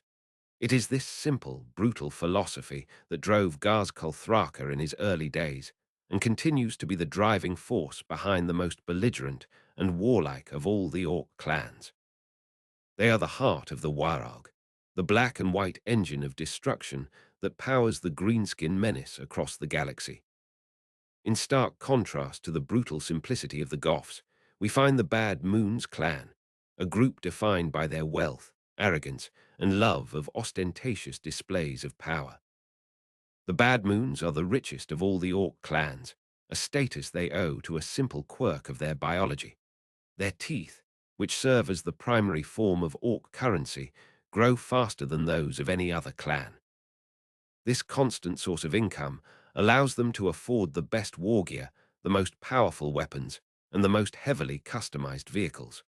A Bad Moon orc is never seen without the latest and greatest in orc technology, their equipment often gilded, polished, and adorned with garish decorations.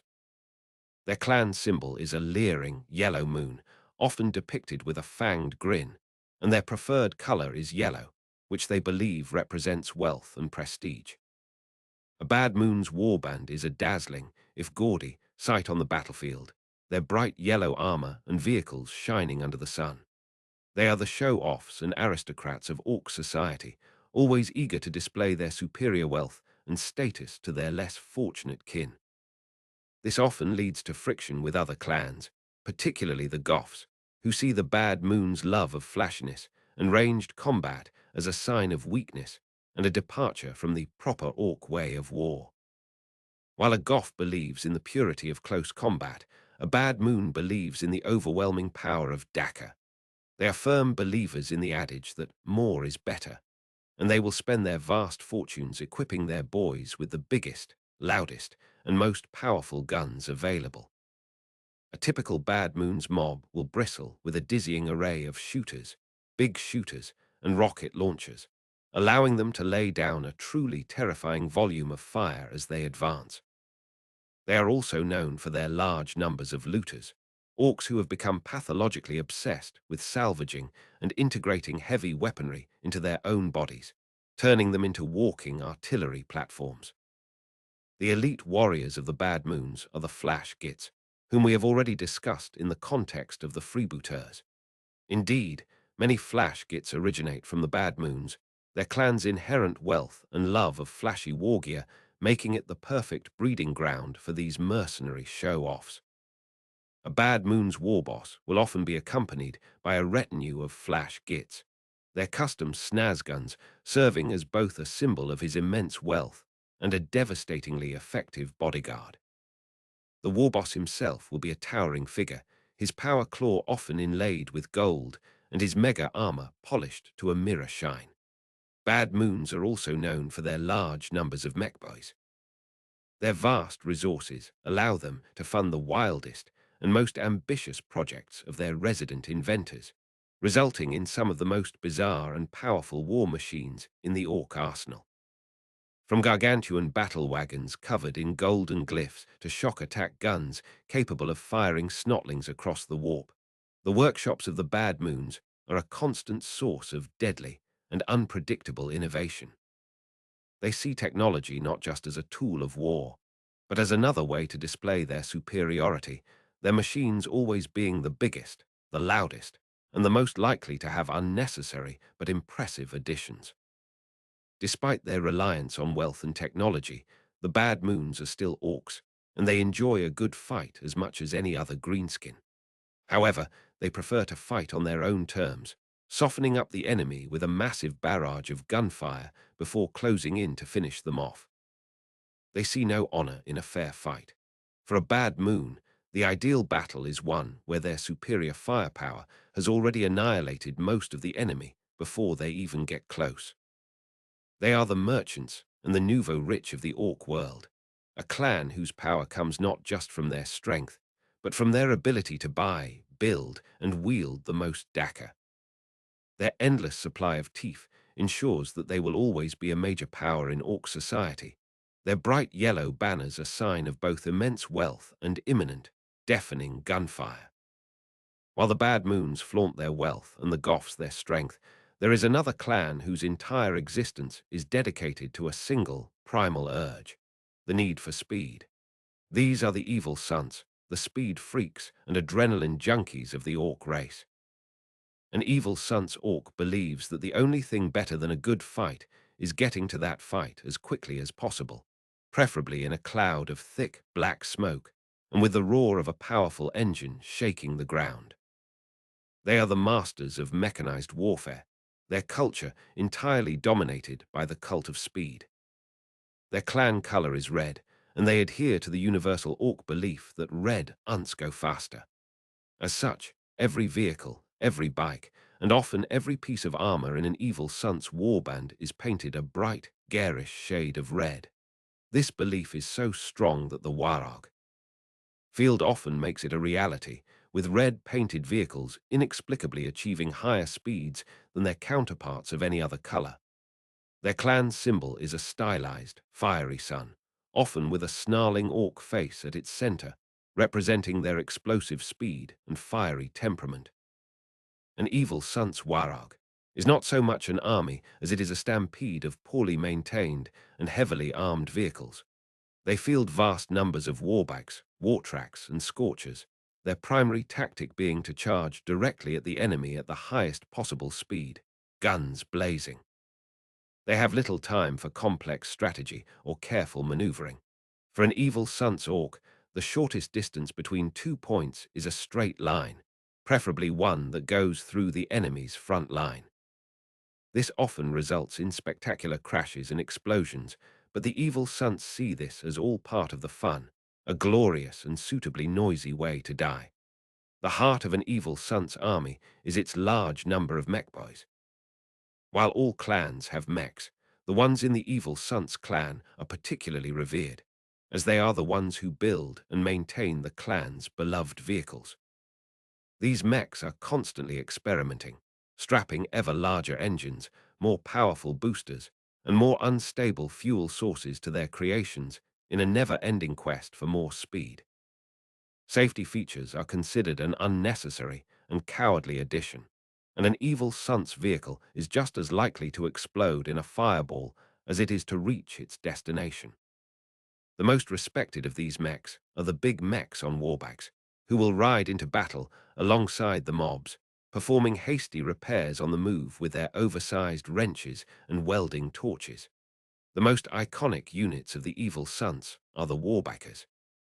These orcs have completely dedicated their lives to the thrill of riding a loud, powerful, and heavily armed motorcycle into battle. A warbiker and his steed are almost a single entity, the orc's bionic enhancements often directly linked to the bike's controls. They will charge ahead of the main force, their twin-linked dakka guns spitting a hail of bullets as they close with the enemy. They are the outriders and shock troops of the clan, their speed and mobility allowing them to perform daring flanking maneuvers and to hit the enemy where they are weakest. For the evil Sunts, the journey is just as important as the destination. The thrill of the ride, the wind in their faces, the roar of the engine, and the smell of burning fuel are what they live for. They see war as the ultimate race, a chaotic and violent contest where the fastest and most aggressive driver wins.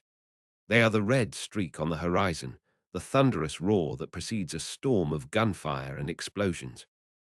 While other clans may have more discipline or more firepower, none can match the sheer, breakneck velocity of the evil sons.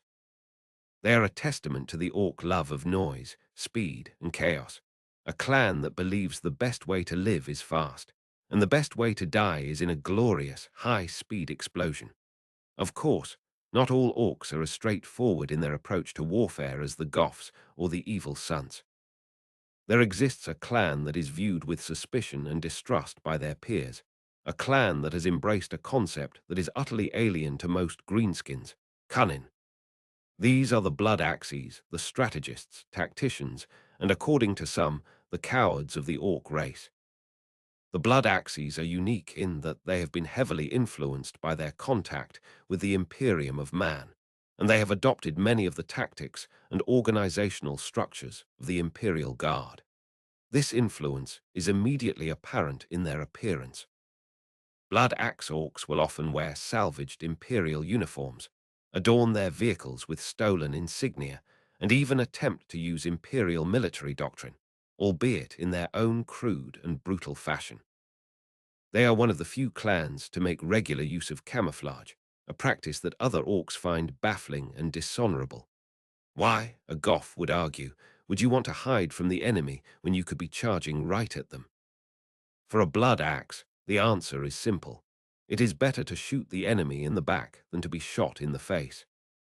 Their clan symbol is, fittingly, a pair of crossed, bloody axes, and they do not have a single unifying clan color, preferring instead to use mottled patterns of green, brown, and grey to blend in with their surroundings.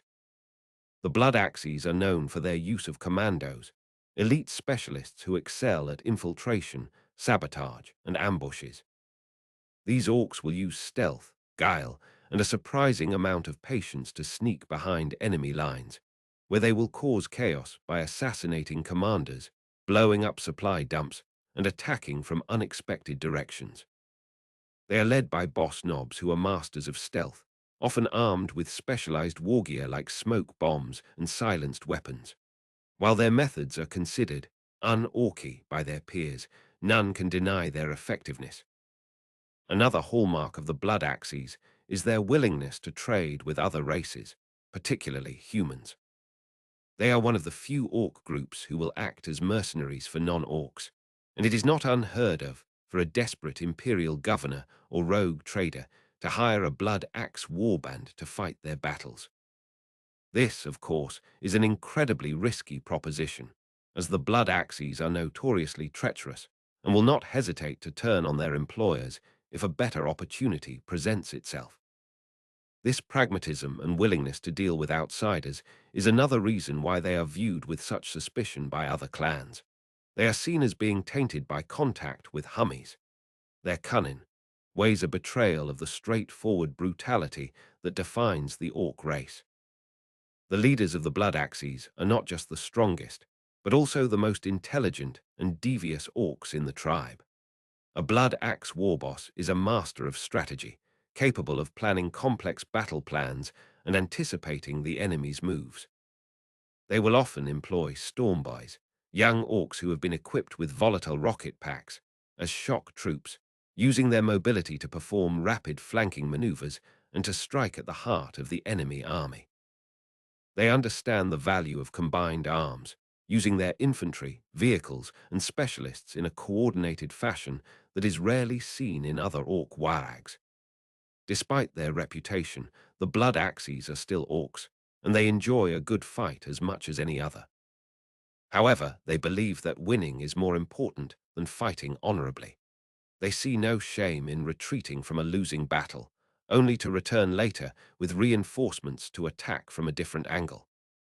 They are the pragmatists of the orc world, a clan that has learned that a little bit of thinking can make their crumpin all the more effective. While they may be distrusted and mocked by their more traditional kin, their long history of success and survival is a testament to the power of their cunning ways. They are proof that even in a race defined by brute force, there is still a place for a well-laid plan and a knife in the back. Where the blood axes are considered treacherous for their dealings with outsiders, There is a clan whose primary interaction with the wider galaxy is based on one simple principle: what's yours is mine. These are the Death Skulls, the looters, scavengers, and kleptomaniacs of Orc society.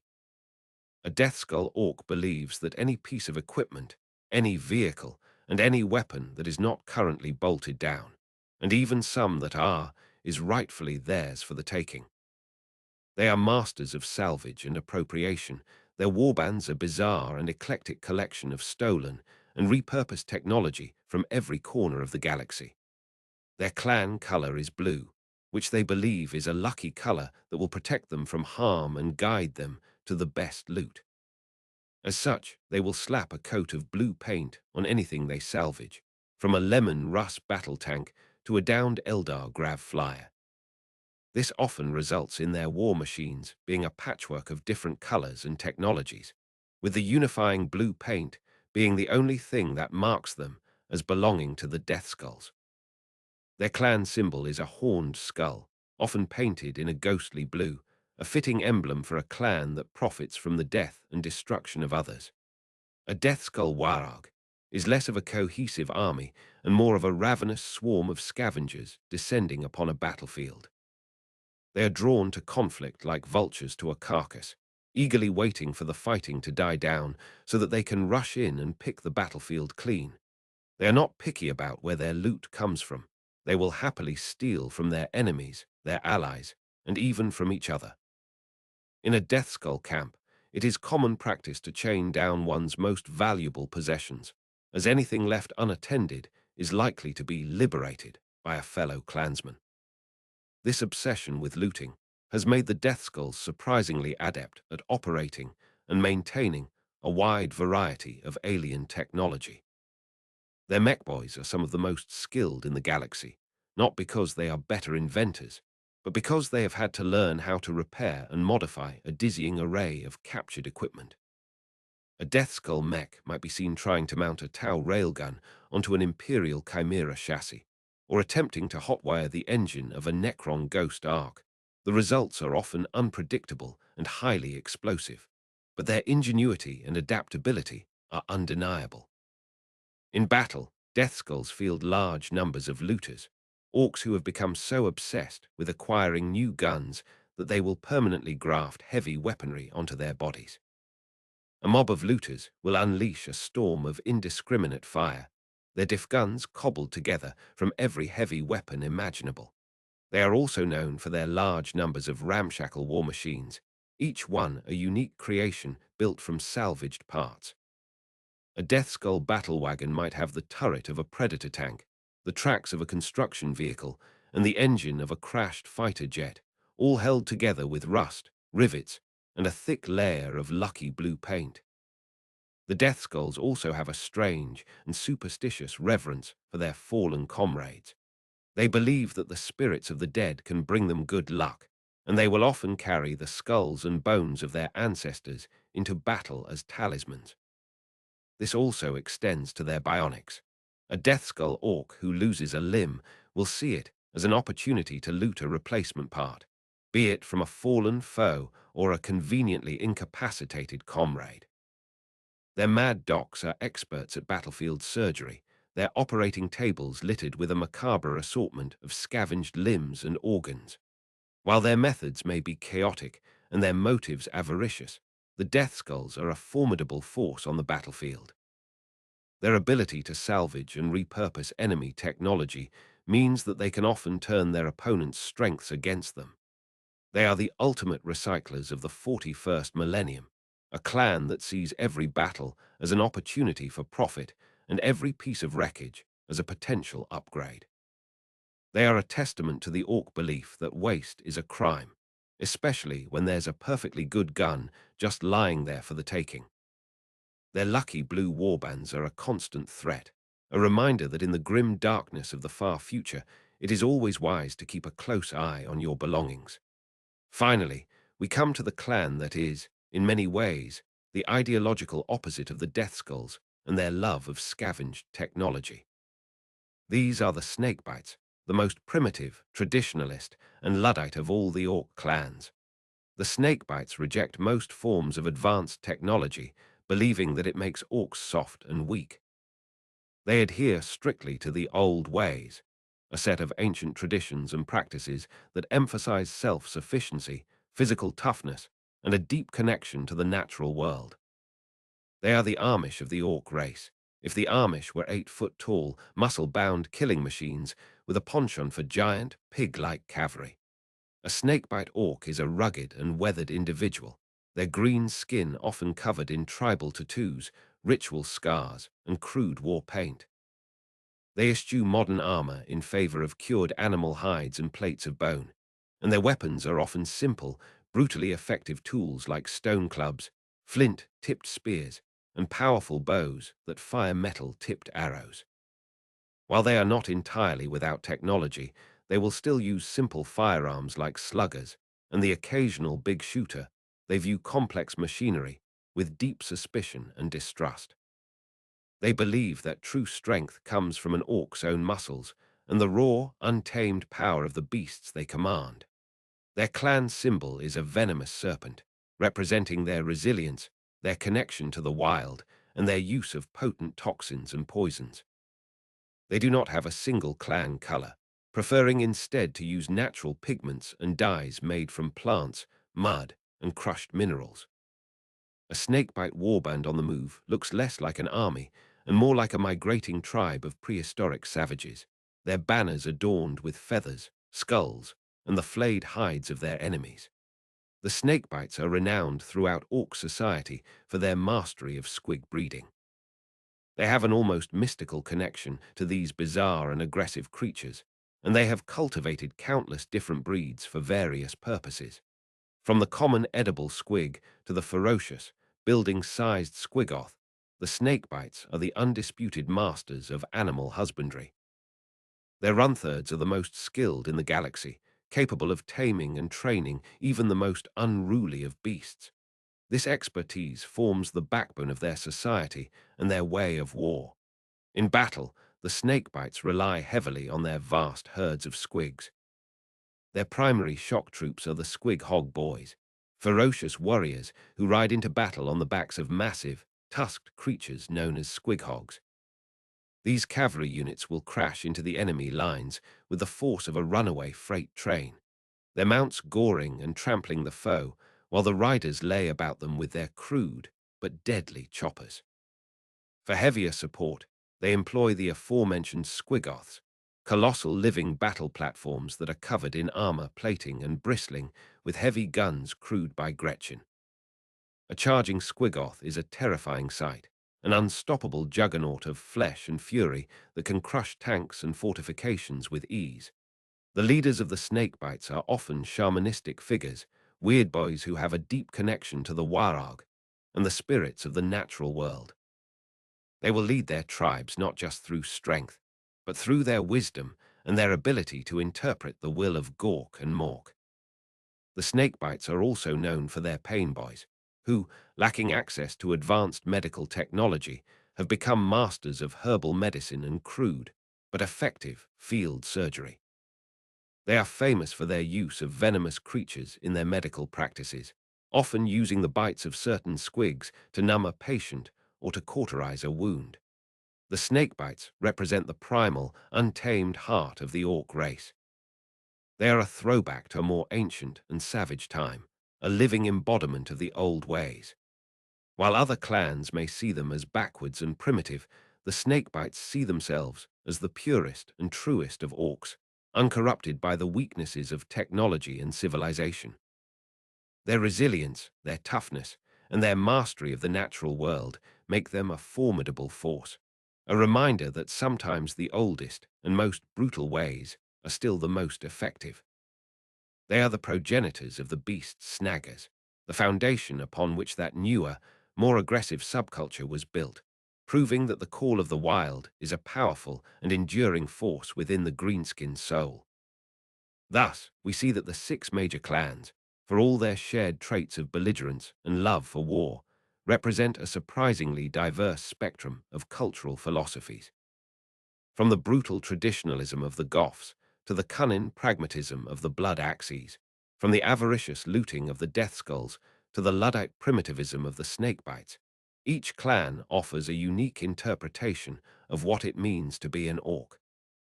This internal diversity is one of the keys to the greenskin's success as a species. It allows them to adapt to any environment and to counter any foe. An enemy that has developed tactics to defeat the straightforward charge of the Goths will be completely unprepared for the mechanized fury of the evil Sons or the stealthy ambushes of the Blood Axes. This clan structure, however, is not a rigid and unchangeable system. An orc's clan is determined by its genetic makeup, a legacy of the brain boyz' intricate engineering. However, an orc is not necessarily bound to its clan for life. As we have seen with the freebooters and the beast snaggers, powerful subcultures can emerge that draw orcs from all walks of life, their shared obsessions and philosophies overriding their innate clan loyalties. The cult of speed, while most prevalent among the evil Sons, will happily welcome a Goth who has discovered the thrill of riding a warback or a Death Skull who has salvaged a particularly fast engine. Similarly, a bad moon orc who grows tired of his clan's obsession with wealth might find a new home among the beast snaggers, where the only currency that matters is the size of one's latest kill. This fluidity allows orc society to remain dynamic and adaptable. New ideas and tactics can spread from one clan to another, and new subcultures can rise to meet new challenges. It is this constant state of flux, this chaotic interplay of tradition and innovation, that keeps the orcs from stagnating. They are a race in a perpetual state of evolution, their culture constantly being reshaped and redefined by the crucible of war. Furthermore, the rivalry between the clans is a powerful driving force for the orc race as a whole. The constant competition to be the biggest, the strongest, the fastest, or the richest pushes each clan to greater heights of violence and ingenuity. A mech boy from the evil Sons will work tirelessly to build a vehicle that is faster than anything the bad moons can afford, while a Goth warboss will seek to prove that his mobs are tougher than any snakebite beast. This internal conflict, which would tear any other society apart, only serves to make the orcs stronger. It is a form of natural selection on a cultural level, ensuring that only the most effective and brutal methods of warfare survive and proliferate. Ultimately, the orc clans are like different facets of a single, brutal gem. Each one reflects the light of the Warag, in its own unique way, but they are all part of the same whole. When a truly powerful warboss like Gazkul Thraka emerges, he is able to unite these disparate elements into a single, unstoppable force. He can harness the strength of the Goths, the wealth of the bad moons, the speed of the evil Sons, the cunning of the Blood Axes, the salvage of the Death Skulls, and the resilience of the Snakebites, combining them into a Warag that is greater than the sum of its parts. It is at these moments that the true terrifying potential of the orc race is unleashed upon the galaxy, a green tide of unimaginable power and diversity, united by a single, simple purpose: to wage an endless and glorious war against everything and everyone. The clans are the engine of this war, the chaotic and vibrant heart of a species that was born for nothing else. Now, having explored the societal structures that define the greenskins, we must turn our attention to the specialized individuals who hold these chaotic tribes together, the odd boys. As we have touched upon, odd boys are orcs who are born with an innate and obsessive affinity for a particular craft or skill. This is not a learned trait, but a genetic predisposition, a quirk of their spore-based reproduction that ensures each generation of orcs has the specialists it needs to function. These odd boys are both respected and feared by their kin, their strange abilities and eccentric behavior setting them apart from the common orc boy. They are the inventors, the doctors, the psychers, and the tamers of the orc race, and without them, orc society would quickly collapse into a disorganized rabble. Perhaps the most common and vital of all the odd boys is the mechbo, or mech. These orcs possess an instinctual understanding of technology and engineering. They can look at a pile of scrap metal and see a fully functional killer can, and they can repair a complex piece of imperial machinery by hitting it with a large hammer and shouting at it. Their knowledge is not based on scientific principles or learned schematics. It is an innate, genetic memory passed down from the brain boys. A mech simply knows how a machine should work, and this allows them to create some of the most bizarre and deadly war machines in the galaxy. The workshop of a mech boy is a chaotic and dangerous place, filled with buzzing saws, arcing electricity, and piles of precariously stacked junk. Here, they will toil endlessly, driven by a constant urge to build bigger, louder, and more destructive contraptions. They are responsible for building and maintaining all of the orks' vehicles, from the humble Wartrack to the colossal Stomper. They also craft the most powerful weapons in the ork arsenal, including the volatile shock attack gun and the devastating mega cannon. Their creations are often unreliable and prone to catastrophic failure, but their sheer ingenuity and the power of the Warog ensure that they are always deadly. A mech services are always in high demand, and a talented one can become a powerful and influential figure within a tribe, his favor sought by war bosses who desire the best and most killy war gear. Closely related to the mech boy is the pain boy, or mad doc.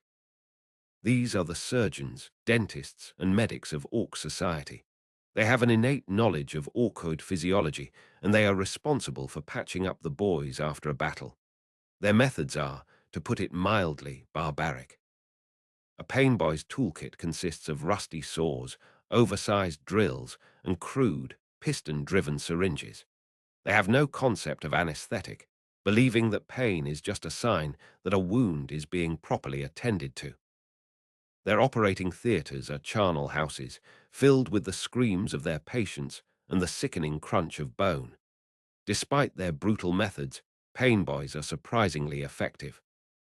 They can reattach severed limbs, transplant organs, and perform complex brain surgery with a remarkable success rate. They are also the masters of bionic enhancement.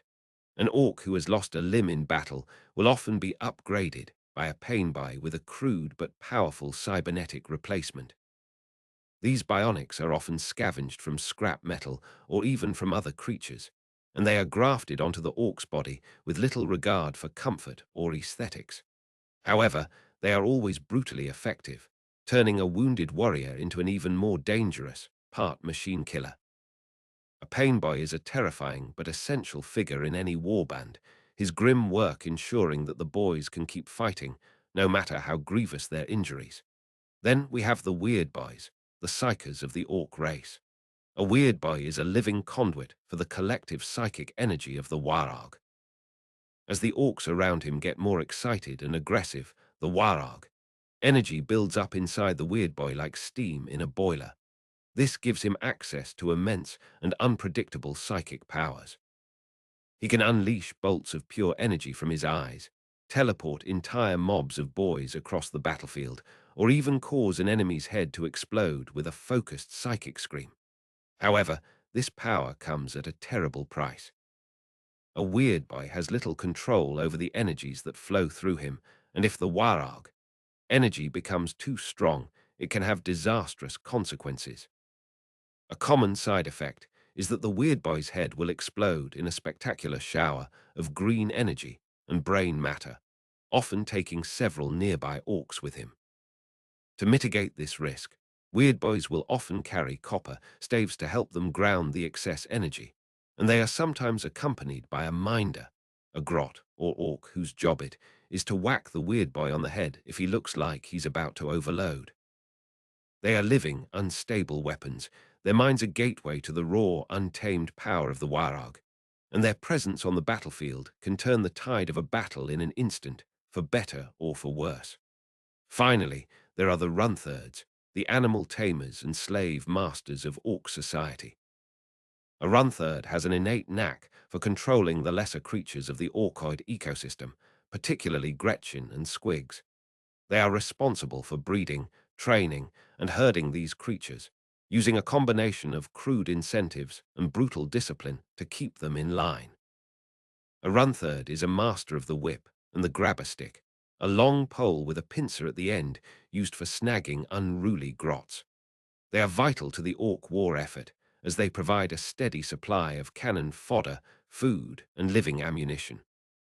They will herd vast mobs of Gretchen onto the battlefield, drive ravenous swarms of squigs towards the enemy, and oversee the breeding pens that are the lifeblood of clans like the Snakebites. While they are often looked down upon by the more combat-focused orcs, their role is essential. Without the run-thirds, the complex and brutal ecosystem of the orcs would fall into chaos. They are the shepherds of the green tide, their cruel work ensuring that every creature, no matter how small or pathetic, serves the greater purpose of the Warog. These odd boys, in all their strange and varied forms, are the specialized pillars that support the entire edifice of orc society. Their innate skills and obsessive natures allowing the greenskin menace to not only function, but to thrive in a galaxy that is perpetually at war. It is this complex interplay of clans, subcultures, biological imperatives, and specialized individuals that makes the orcs such a fascinating and terrifyingly successful race. They are not merely a disorganized horde of mindless savages. They are a sophisticated, if barbaric, society that is perfectly adapted for a single purpose: endless conflict. Every aspect of their being, from their fungal reproduction to their psychic gestalt, is geared towards the perpetuation of war. They do not conquer for territory or for resources in the human sense. They conquer for the sheer, unadulterated joy of the fight itself.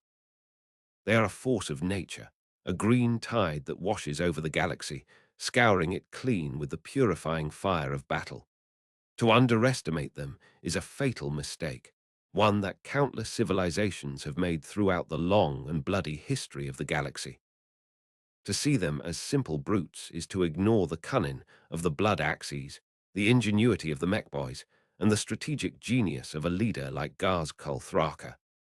They are a paradox, a race of incredible complexity and brutal simplicity, of anarchic individualism and overwhelming collective power.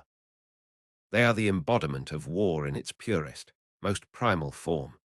As we conclude this investigation, we must acknowledge that our understanding of the orcs is, and always will be, incomplete. They are a chaotic and ever-changing race, their culture constantly evolving and their numbers seemingly infinite. For every Warog that is defeated, another will rise to take its place, grown from the very soil of the worlds the Imperium fights so desperately to protect. They are an eternal and undeniable part of the grim darkness of the 41st millennium, a constant and ever-present threat that will likely endure until the very stars themselves grow cold. And they will face that final, dying light with a chopper in one hand, a slugger in the other, and a thunderous, joyous cry of Warog on their lips. For in the end, that is all they know, and it is all they will ever need. Their existence is a brutal, simple, and terrifying truth in a galaxy of lies and decay.